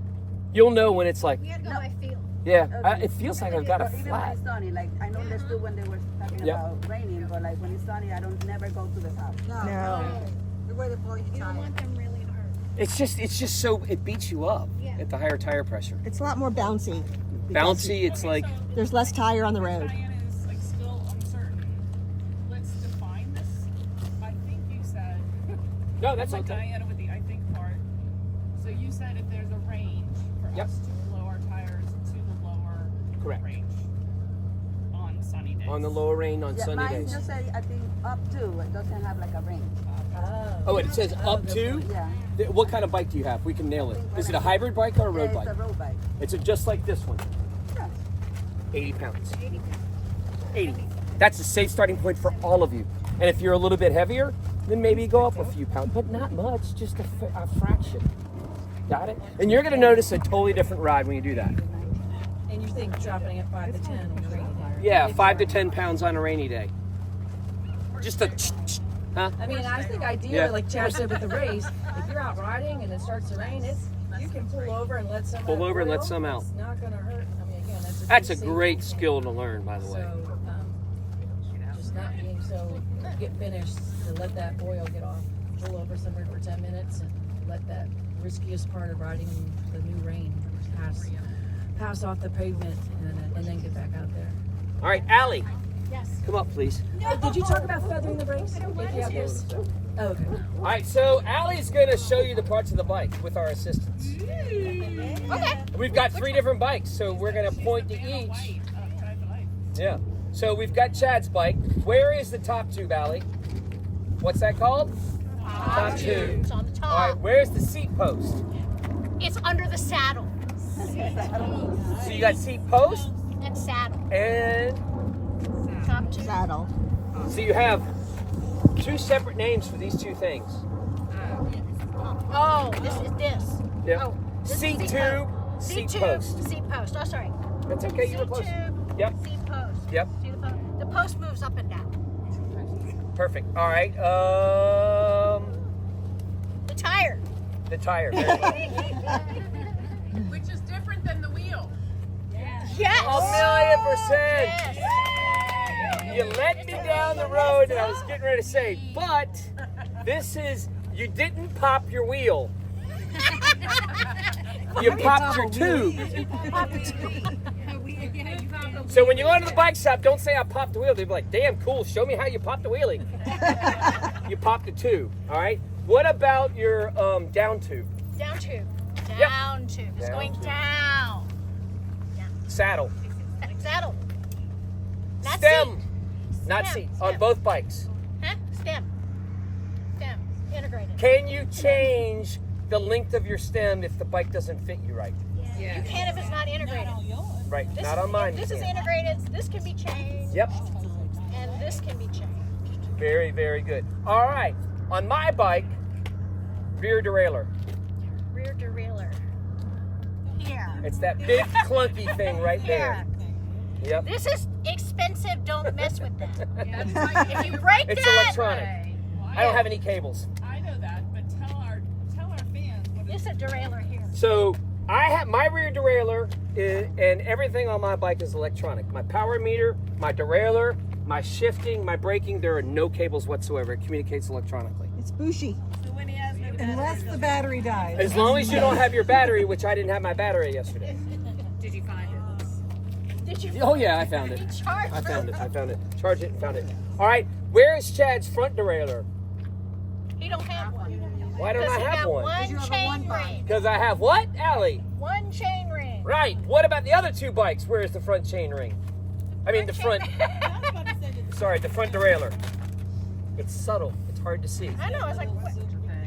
Can you show it to him? Is it right here? Yep. It's that little piece right there. And it's a ramp. It's and the what one it does, that moves the chain. it pushes it up and pushes it down. It's a little ramp. That's all it is. Ramp down, ramp up. Got it? My bike doesn't have that. I have got newer one technology. chain ring. This bike has 2. This one is here. Is that 2 or 3? This is 2. 2. I think it's 2. So now you see the complexity of when you are in a triple, what we call a triple chain ring on the front, how much shifting and why they did away with the technology. Because it's shift and the chances of it dropping are a millionfold. It's gonna happen. On my bike, it's never gonna happen because I don't have to shift it. Yeah. This is too high. What's that? This not a stem? That's a valve stem. Okay. Did you guys get that? So what is different between this bike with this valve stem versus, say, mine? I have one, but it's called Presta. This is a car one. It's called Schrader. Schrader. The big one is Schrader. The big fat one is Schrader. And the small one with the little tube, twisty thing, is Presta. So when you go to the bike shop, make sure that you know, well, the bike shop will know whether it's Presta or Schrader. Schrader is And if you're buying a bike pump, make sure it fits your tire thing. And your air pump should have it too. Yep. All right, show me a cantilever. I don't have one. I don't have one. Well, show us the disc brake. This is the dish. There's your disc brake. What percentage is front? Right? Right is what? 30. 70? 70, The left 30. is 30. But you'll see the Cool. opposite on the internet. Where's your pedal stick? Your Pedal crank stick. arm. Pedal stick. It's a crank arm. They have a crank arm. Yep. Crank arm. Crank arm. Are there different lengths of crank arms? Yes. Depending on what? Two Your things. Your height and the discipline. BMX bikes have really short cranks because they're really small bikes. Can you imagine that crank arm length on a BMX bike? Clipping all And day. talking about the valve stem, I mean, one thing that I think I still have it in maybe one saddlebag, and they're not expensive, an adapter. If you're ever out and you have blown through CO2 cartridge, if you have the adapter in your saddlebag, you might be able to get to a gas station, and then if you have the press the valve, not the Schrader, you can at least use a gas pump. Otherwise, you're stuck. No one has that. So having that little adapter doesn't take up much space in your saddlebag is not a bad idea. You guys want a wow moment? Thank you, Allie. Everybody give Allie a This is the biggest trick in the world. Before we get to the next question, I'm going to teach you. And some of you are going to be like, I knew that. Some of you are going to be like, oh my God, I never thought of that. When you are pumping up your tires, let physics be your friend. Start there so you're not having to go down here to put it on or go over here. It's just simply take the tire, take this off, push it in, pump it up. Mine doesn't stay unless it's down. What's that? Mine doesn't stay unless it's down. It doesn't stay. Down the bottom if you get it on there. Oh, well, some of you, if you're lighter weight, yeah, I mean, I get that. So, me, I'm old and my back's not great, but you can also either be at the top or the bottom. No, the bike pump won't connect. The valve. I mean, it'll be harder to reach from all the way up here down to there. Saying is that is when you put It pops off. It pops off. So if you do it, That's the way you're putting it on. It's the way that you're putting it on. Don't be scared. Oh, this is a... Yeah, I would. Like sometimes you have to put it on, take it off, put it on, take it off until you get the right seat. or you could just. But what she's saying is it's going up into her tube. But if you have tubeless, you shouldn't have your thingy at the bottom. This is the way it should go. Just like that. And don't be scared that you're going to break it. Just don't move it back and forth, but really stick it in there. I'm not sure which way is open on this one. Open is the way you have it, and then it has to lock down in order for air to go in. Yep, like that. First one to get in, you might have to break the seal, and then from there you can pump it. But if you're doing it here, it's just so frustrating. It's the most inexact science in the world, but it's the best way to do it. Either have it at the top, or if you're limber, have it at the bottom, but don't do the side. Got it? Furthermore, when you try to take it off when it's on the sides, you're actually twisting the valve, which is not good. Because eventually that will lead to a slow leak. You do want to pull it out straight because you can pop the whole valve stem out. So don't be leaning as you pull. You want to pull it straight out, and that'll keep the valve stem intact. So again, the reason that we are having the great Allie Vanna White up here is so that we know the terminology. We want to use that same terminology to relay that to our athletes. So as you're thinking about it and you're listening, that's the purpose of going through this process one more time. Take that little sheet that Dana and I sent you guys. Take it with you. It's okay to refer it. I mean, again, sometimes I forget what things are called. But that's okay.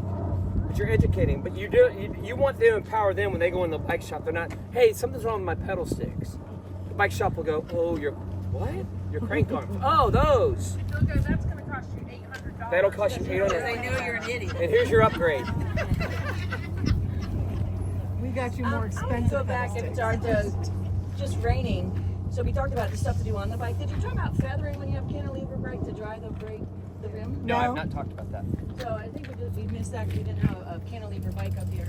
So a bike like mine, and this was especially when we were going down mountains and it was raining, you gotta, well, we talked about feathering the brakes to drive it slightly, and it's a little bit more than feather when it's raining, and you gotta drive, basically think of it is there when there's water with cantilever brake, there's no friction. So you got to create the friction by not just putting your brake, because it's just going to keep going, and then you're going to panic because they have no brakes. So you learn to just dry off. You got to dry off the rim, and it's just press, release, press, release, press, release to dry the rims off. Great point. So that has to be done well before you want to start. You got to start drying those brakes off before they're actually going to be able to work. Just touch them. Dry them off. Touch them, touch them, touch them. And then, of course, if it's raining, I mean, the most important thing when you ride is what you guys are learning. Take the lane, be relevant. Okay, visible is important, but if you're not relevant, you can be lit up like a Christmas tree and they're going to buzz right by you because you're not relevant to them. You're not making them put you in mind when they go to pass. So if you know it's raining, then that's a time. Also being visible is critical. So ride leaders, this is something we started having the kids do.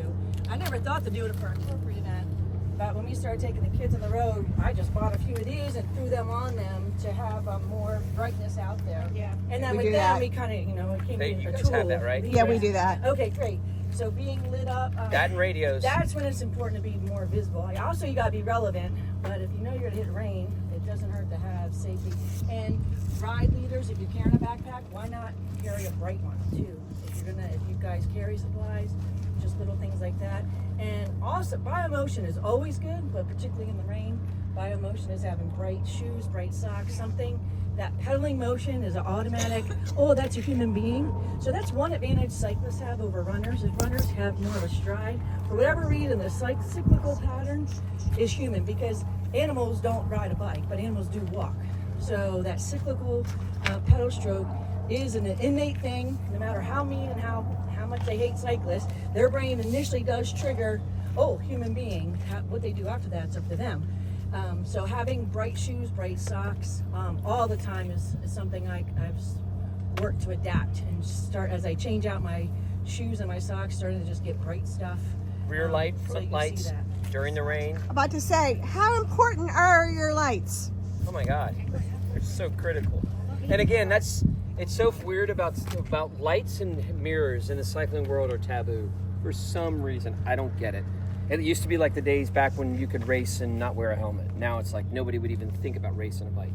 But lights, white for the front, red for the rear, just like your cars. Anything that creates a disturbance that makes a motor vehicle or somebody driving their car think. Think, because they see blinking red, they either think police, fire, or something's coming because they see a blinking light. That blinking light, and when you turn the red on, if you have a rear light, you can get them on Amazon for so cheap now, and they're rechargeable, that everybody responds to a blinking red light.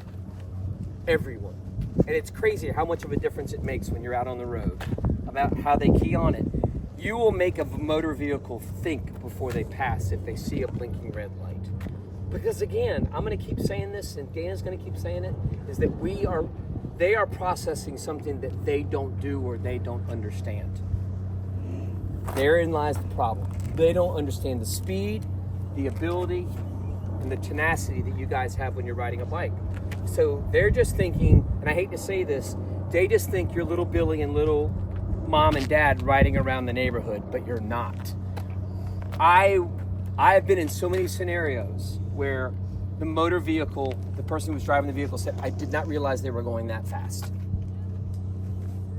Even though you guys think that you're not fast, you're way faster than Timmy and little Amy riding in the neighborhood. And that's who they think you are.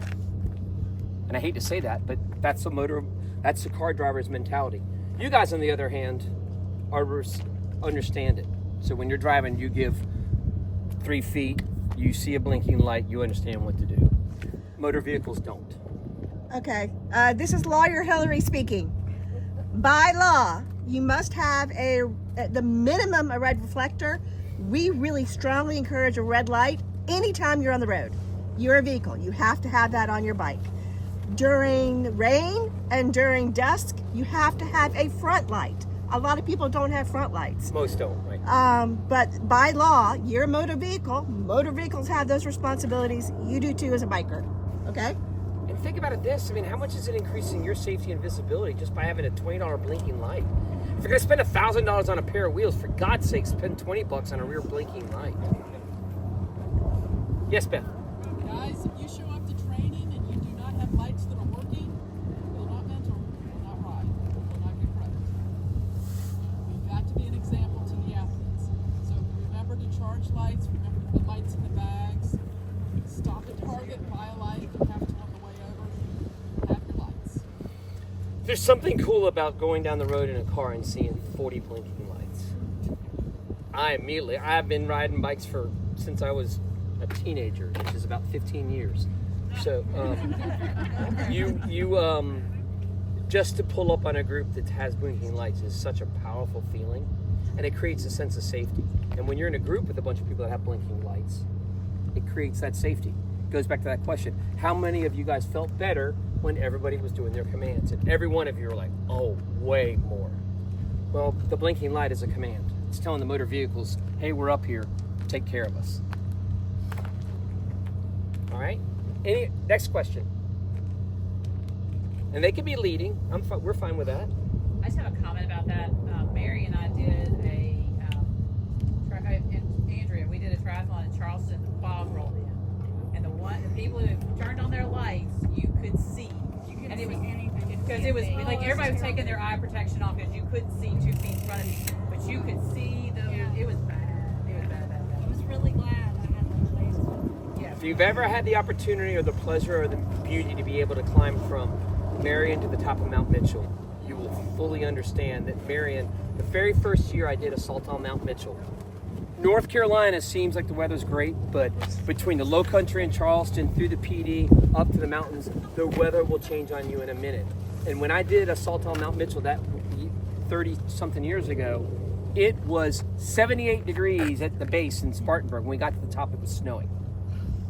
So be always prepared. I mean, obviously you're just going to ride in Charlotte or Fort Mill or Rock Hill or wherever you're riding. You're not going to get that changeability and variability. But it goes to what Esme and Hillary were saying. If you're out on a ride and a thunderstorm rolls through and you don't have any lights, you're taking an awful big risk of getting back on the road because they're more worried about getting home and not getting wet than not plowing you over.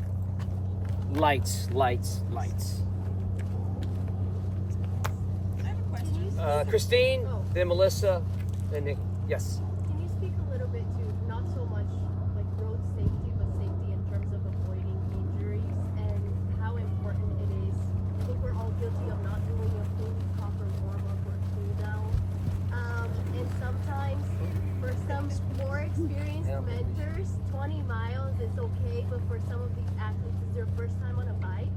4 miles is a lot, right? So not getting through it just because we need to get through it, but actually doing a proper warm-up, which I know our leads, try to enforce it, but really making sure we get through it and avoid injuries right down the road. I'm going to say that, and Danny can argue against it, what you're likely to happen is that most of these people that are coming in will not be prepared. So how do you tell somebody retroactively to be prepared? I think at that point when they come in, that's when we discuss preparation. But I think that may be jumping ahead because really it comes down to what Dana was talking about, in my opinion. Who's just more fit? There's some people that hadn't ridden a bike in years and there's some people that ride a greenway. The person that's been riding a greenway is far more ready for the next step. And so I think Christine, that's such a wonderful question, but I just don't think there's any way that you could prepare them. Like obviously dynamic stretching with the rubber band, we could go into that, but then you'd be like, well, every race that we get into, we do the rubber band, open up your hips and things like that. But I think that would complicate it so much for them. I think that's the next step to go, okay, you really want to do this? This is the next step. Does that make sense to you guys? Because I think if we go in how to be prepared, how to get ready, how much to ride, how much to do all that, it's really defeating the purpose because they're coming to you guys for advice.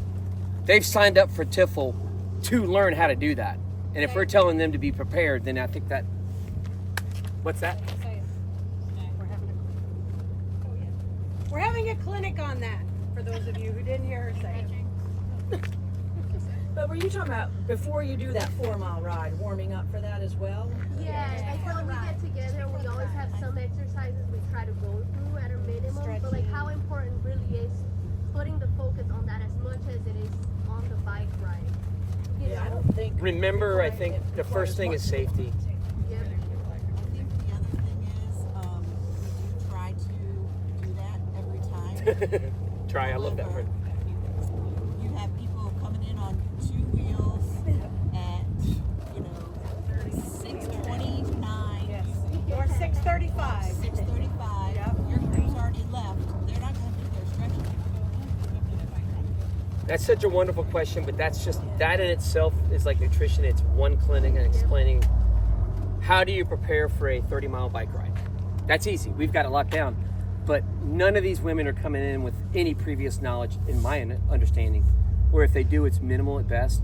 So I think teaching them the safeties and the hand signal, safety first. That's what you guys are going to be teaching. Then after that, that's the next question. I think that when we said that yesterday, Dana, it's like there are going to be topics that we go, oh, it explodes in our mind because we're like, how do you tell somebody in 5 minutes that's never ridden a bike how to dynamically stretch?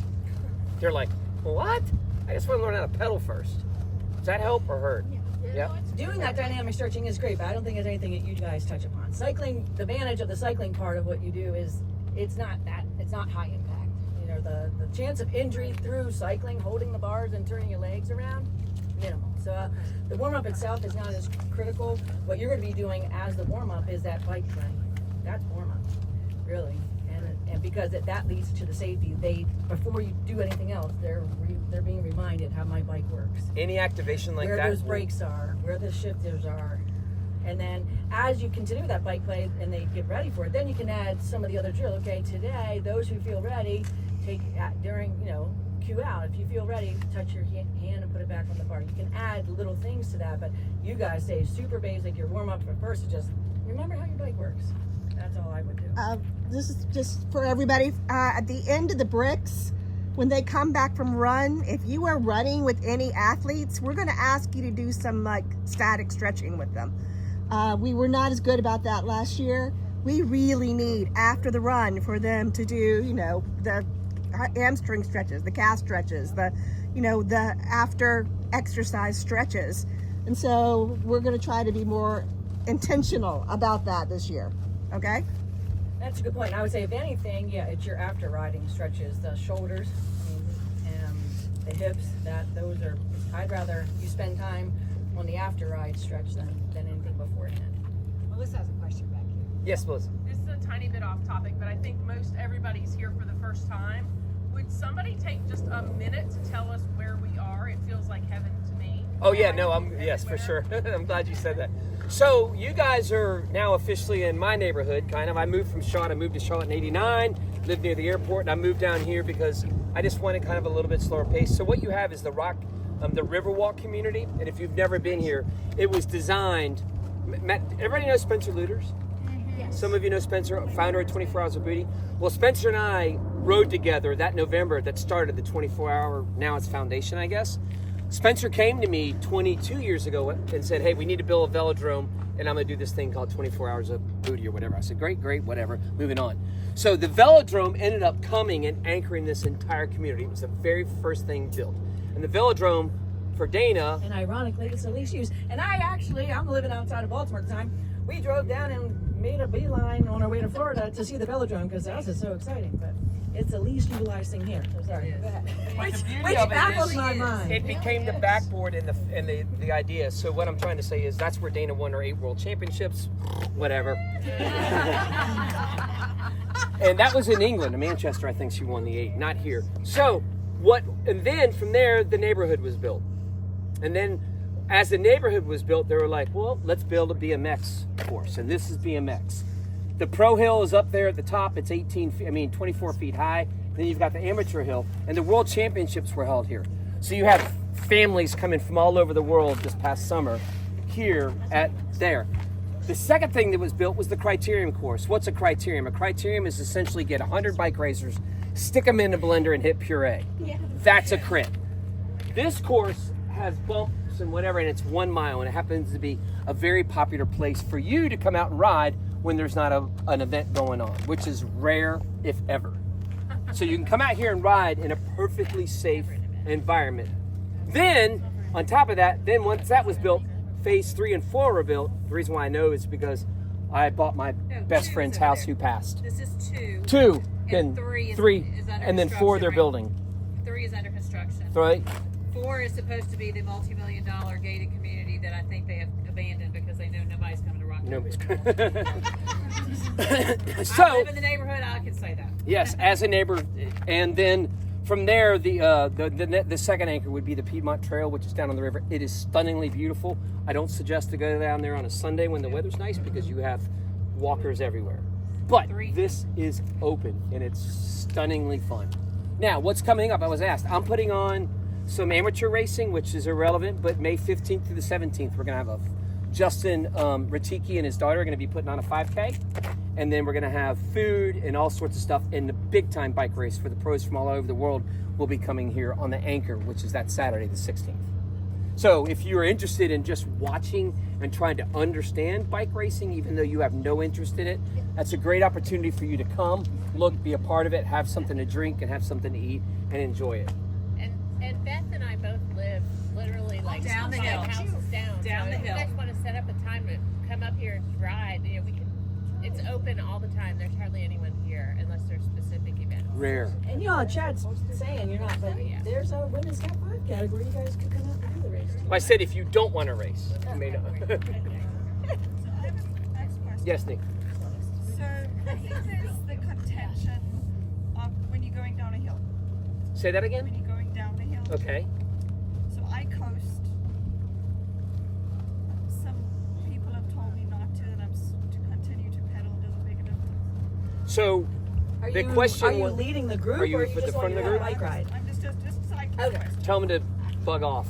The one person that should be pedaling always 1,000% is the very first rider, because they set the tone behind. Because if the person on the front is not pedaling, they're slowing everybody else down. Because why?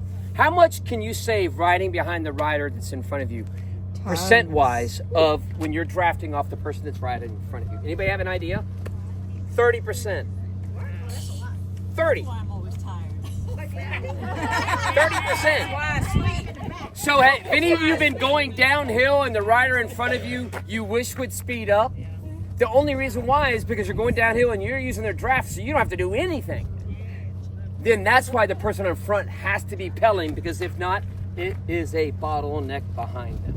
So what if you're doing Which is better?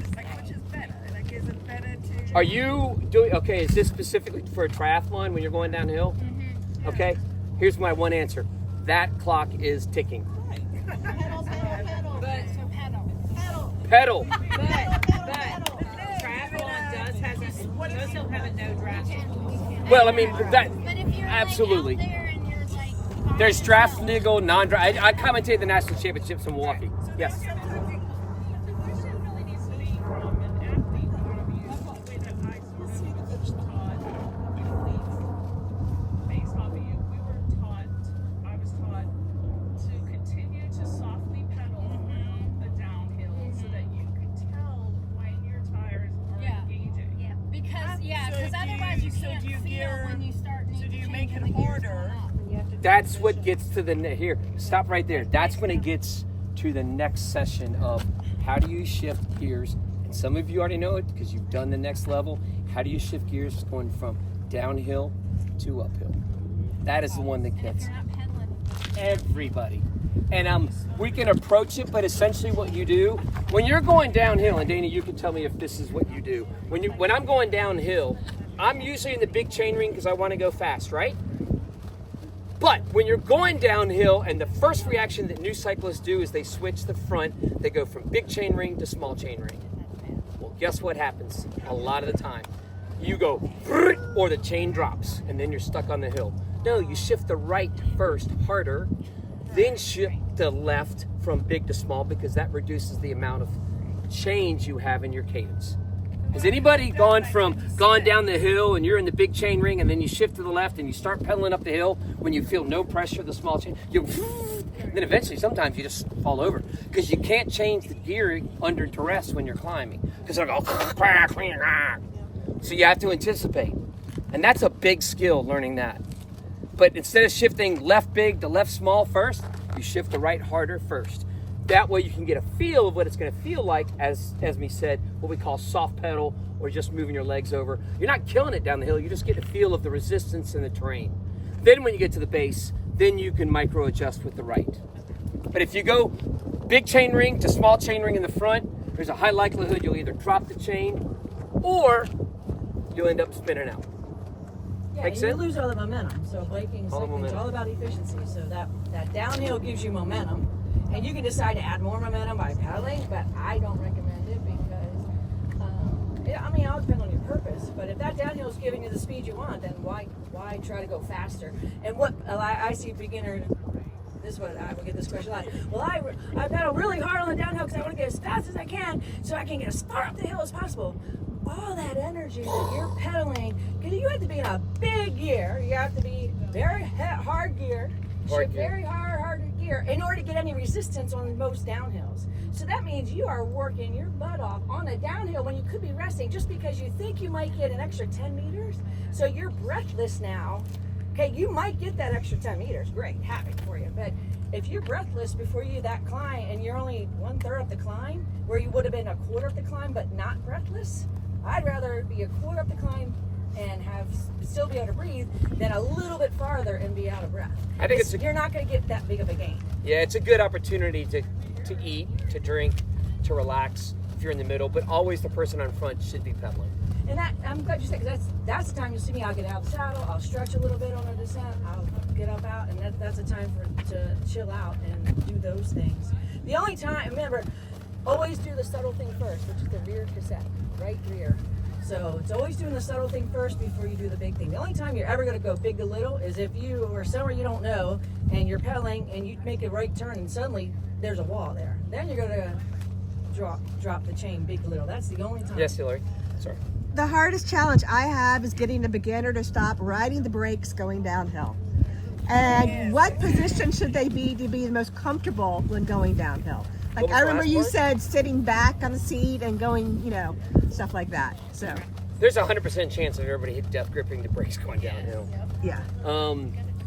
You just got to, like we said, it's your tone that's going to direct the message. It's, hey, you guys relax. And I noticed as soon as I said tap your fingers and relax, that message got across versus me going, stop riding your brakes, relax. It's just, you want to instill in them confidence, and it comes with just your messaging.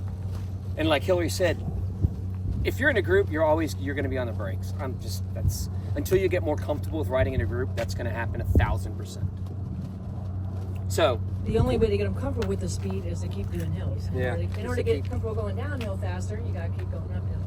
So that's a big hurdle, because in order for them to get used to speed, they have to be going downhill a lot, and you can only do that if you don't have chair lifts, like mountain bikers do. Drive up, downhill. Yeah, drive up. Drive up, get your bike out. That's ideal. Before we get to the next question, I promised you guys a trick on how many of you guys have had a drop chain on their ride? Well, we're going to teach you a little trick. All right, Dana? All right, Dana had a kerfuffle when she was out. She did the thing that we taught at Diffel Clinic, that when she was shifting, she shifted. She went up a hill, went down a hill. She was going up a hill. She shifted when she shouldn't, and the chain came off on the inside towards the bike frame. So right now I have to, unfortunately, I'm gonna hold the bike.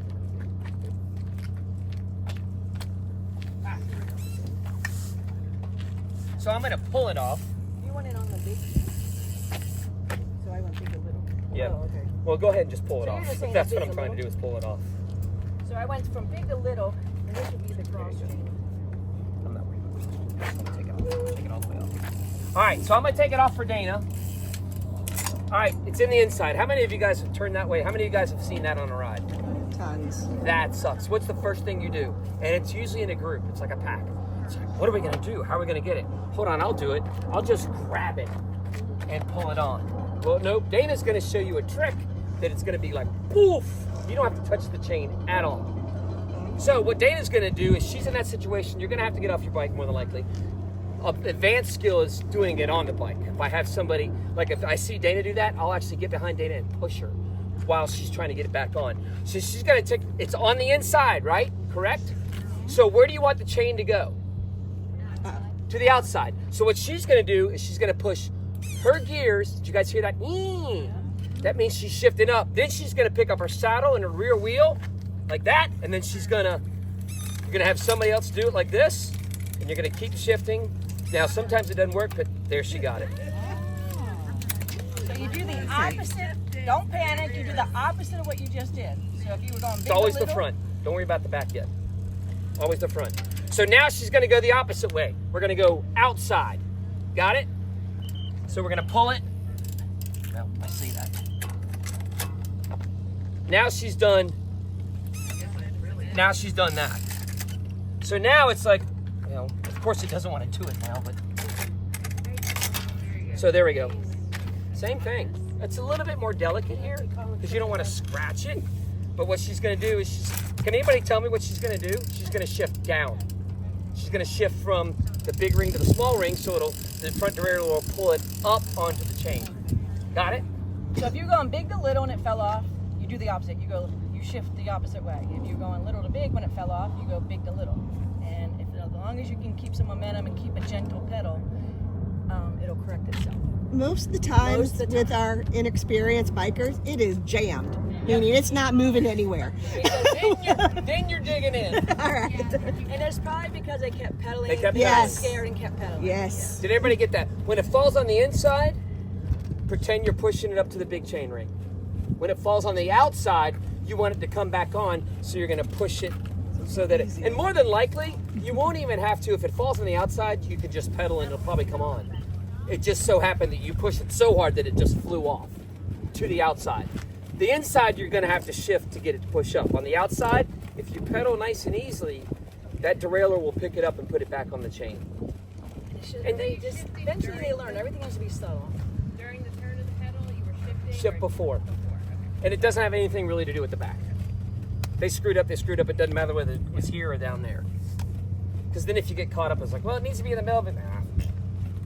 And this is your friend, because you can get pinched and pretty hurt trying to get a chain on. Oh, man. The derailleur here is your friend. This will give you the give to get a chain back on. So just know, this is very delicate, but you can move that foreknife to make it easier so you're not taking the chance of pinching your finger in the Don't touch it.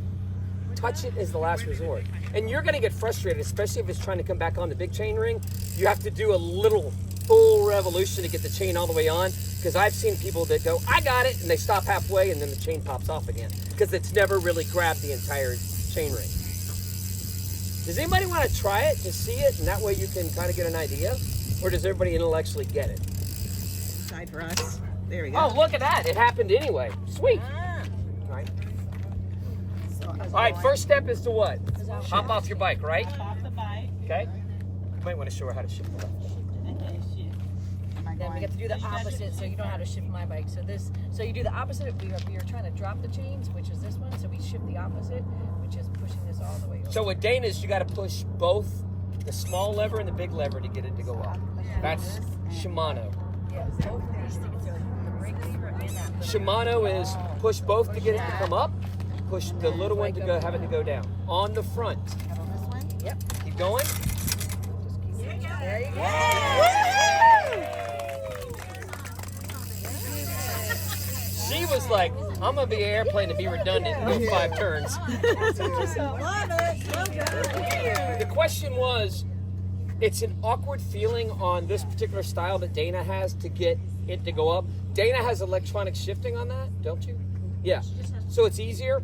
But when you get on bikes that are entry-level road bikes and you have smaller hands, you're going to find yourself, and I hate to say this, but if you are petite, small hands with a new bike that's a road bike, that the shifting is good but not excellent, you're going to be like, ah.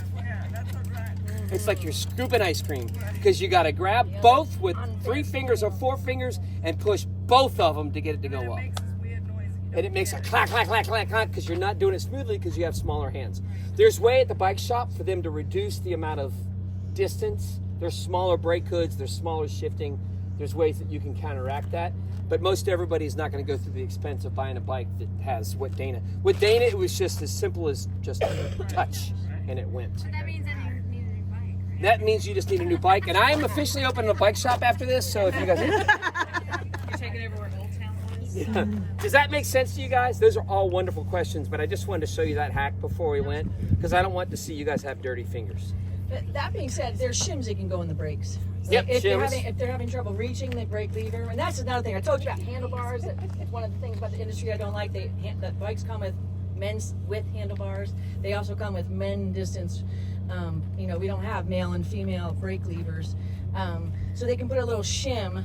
That then at least that's a cheap fix. Brings the lever back a little bit, and if they're really having to grab to get to the brake, that little shim can make the difference, and that is inexpensive. Think about the reach that Cheat's hands have to reach Dana's brakes to pull them.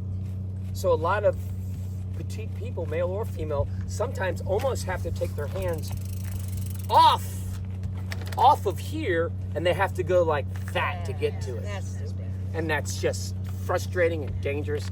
If you see one of them, say, take it to a bike shop, have them put shims in there so that you can actually reach. And what Dana was saying is it actually pulls this lever closer to you so you can keep your hands in the drops. What's this called? Drops. Drop. What's this called? Anybody know? Tops. On the hoods. Hoods. And this we just call tops or center. The drops are the old way that people used to say, right? Yes. No, drops are great for what Dana does. Sprints amazingly. Or if you're going to attack somebody, or if it's downright getting nasty fast and you want to get in the slipstream with somebody that's bigger, you're like this. I teach using it for descending. And descending. Because you can really bomb a descent here. But nobody that you guys are going to be working with are thinking about going 60-mile-an-hour rotation down Mount Mitchell. No. If Dana and I were doing that, going down Mitchell, going 60, we would be right here like this. But that's not what this is about. This is the hardest position for anybody to get comfortable to and with. It's this one, then it's this one, and then it's this versus this. I tell people I want you in the drops on descents, but I don't start you there. So we start on the tops or the hoods, depending if it's traffic. Obviously, we're gonna be on the hoods with brakes. If it's open air, we can be on the tops. And then I want you in the drops, but not until it's comfortable, because it is. Do you want to be closer to the brakes or further away Closer from to the the brake, brakes? and then when you are cornering, and you don't have to be going 60 miles an hour, but you'll learn if you put a little pressure, when you're in the drops, you put a little pressure on that inside handlebar, it's going to turn the bike. You don't have to steer at all. The bike will turn just from pressure, and that's when it gets really fun. That's when we get cool. When you're on your bike and you're steering it with pressure, which you need a certain amount of speed. Doesn't have to be a lot of speed. I mean, even in this on downhill, if you know how to do it, I can be making that turn just by pressure, not by turning my handlebars.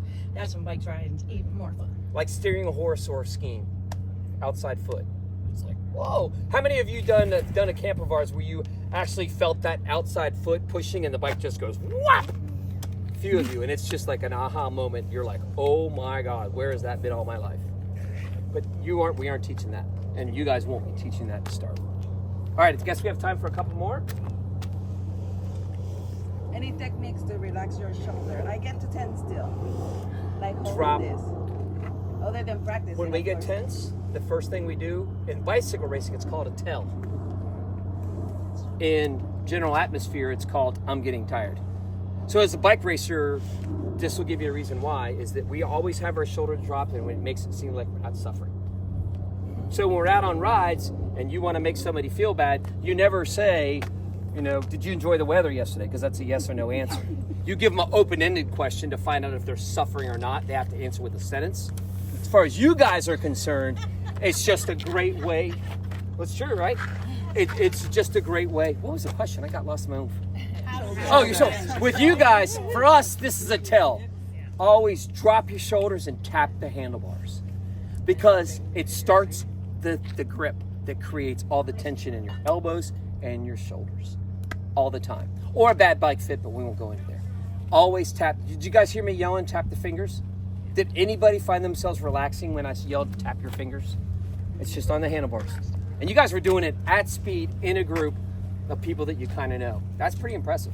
But to any of you guys that dropped the shoulder, I didn't say drop your shoulders, but your fingers, did you relax a little bit? Did you find yourself just going, okay, I got this? So the answer is, starts with your hands, because everybody starts because they're just nervous and stressed, and it just radiates. Because if you're locked in, Dana, you could tell them, if you're locked in like this, every little bump that you go over is going to radiate to your neck and your shoulders.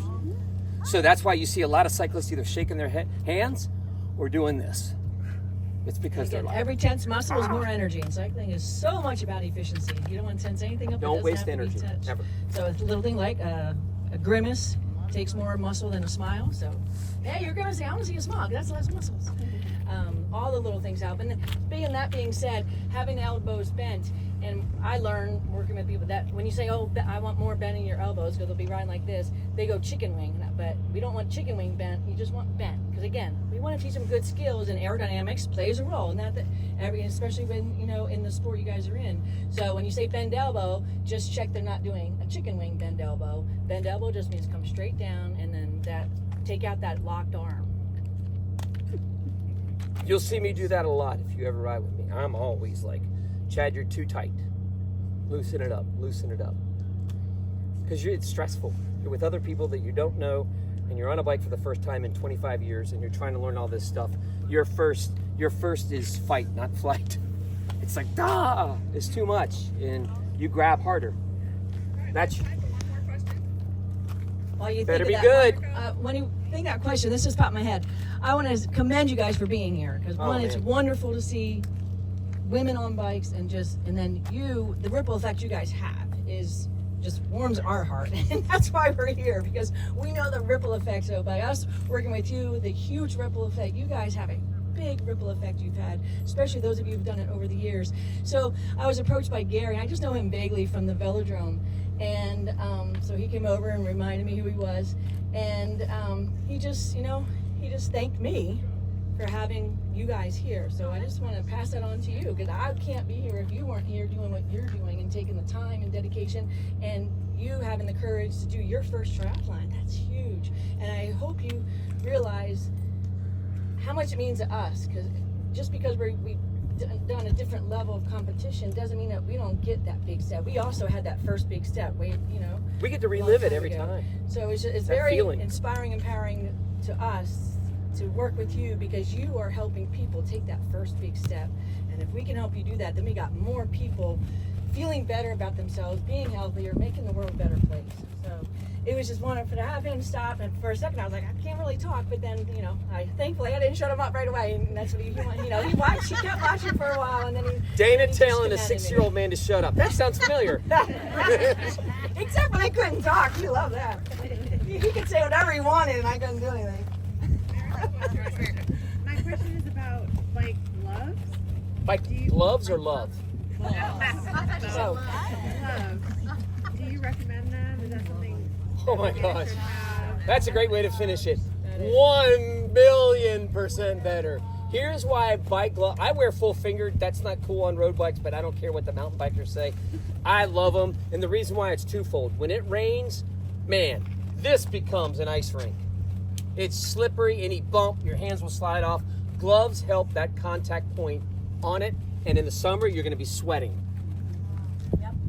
If you're sweating, that is even worse than rain. Rain, you're more cognizant of. You're sweating, you're not. Your hands are sweaty, you don't have any protection between it. You go over a speed bump that you didn't see, slip, bam, down. Gloves. And furthermore, too, when you crash, has anybody had road rash in their hands and their palms? It sucks. Because you are weeks away from being able to grab a handlebar. And that glove protects your hand from getting, for the most part, getting really just, okay. So last year, or multiple years, I've taken a Chad and Dana class, and after each one, I'm just so thankful. I learn every time. I just think y'all are amazing. And so last year, after one of these clinics, I was like, hey Chad, what about if we teach the mentors? And it sounded like this great little simple, maybe, I thought it was a great idea. But it turned out that, Hillary and I have met them in person. We've had 50, 60, 70 emails going back and forth. Y'all have put in so many hours. It became much bigger than anticipated. And I really cannot stress how much these two have put into what they have given us for the last 2 days.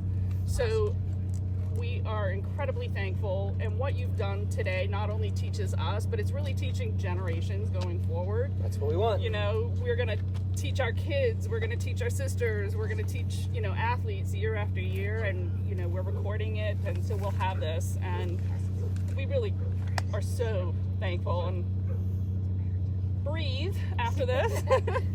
And so I would also encourage all of us, if we want to take advantage of their skills. They're going to work with our 5 athletes that have never ridden a bike before. That's outside of our particular skill set. So, we have world champion teaching new cyclists that have never been on a bike. There's so much that Chad and Dana can give to us. And, if we as a group want to have them back, pay for a clinic together, improve our own skills, I think that would be really amazing. I would be totally in for all that. So I would encourage everybody to, talk amongst each other, post, and, work it all out. And just, these two are amazing. If you do take a photo, if you would just tag Danamite Coaching and our coaching, that would be wonderful. We'd appreciate it.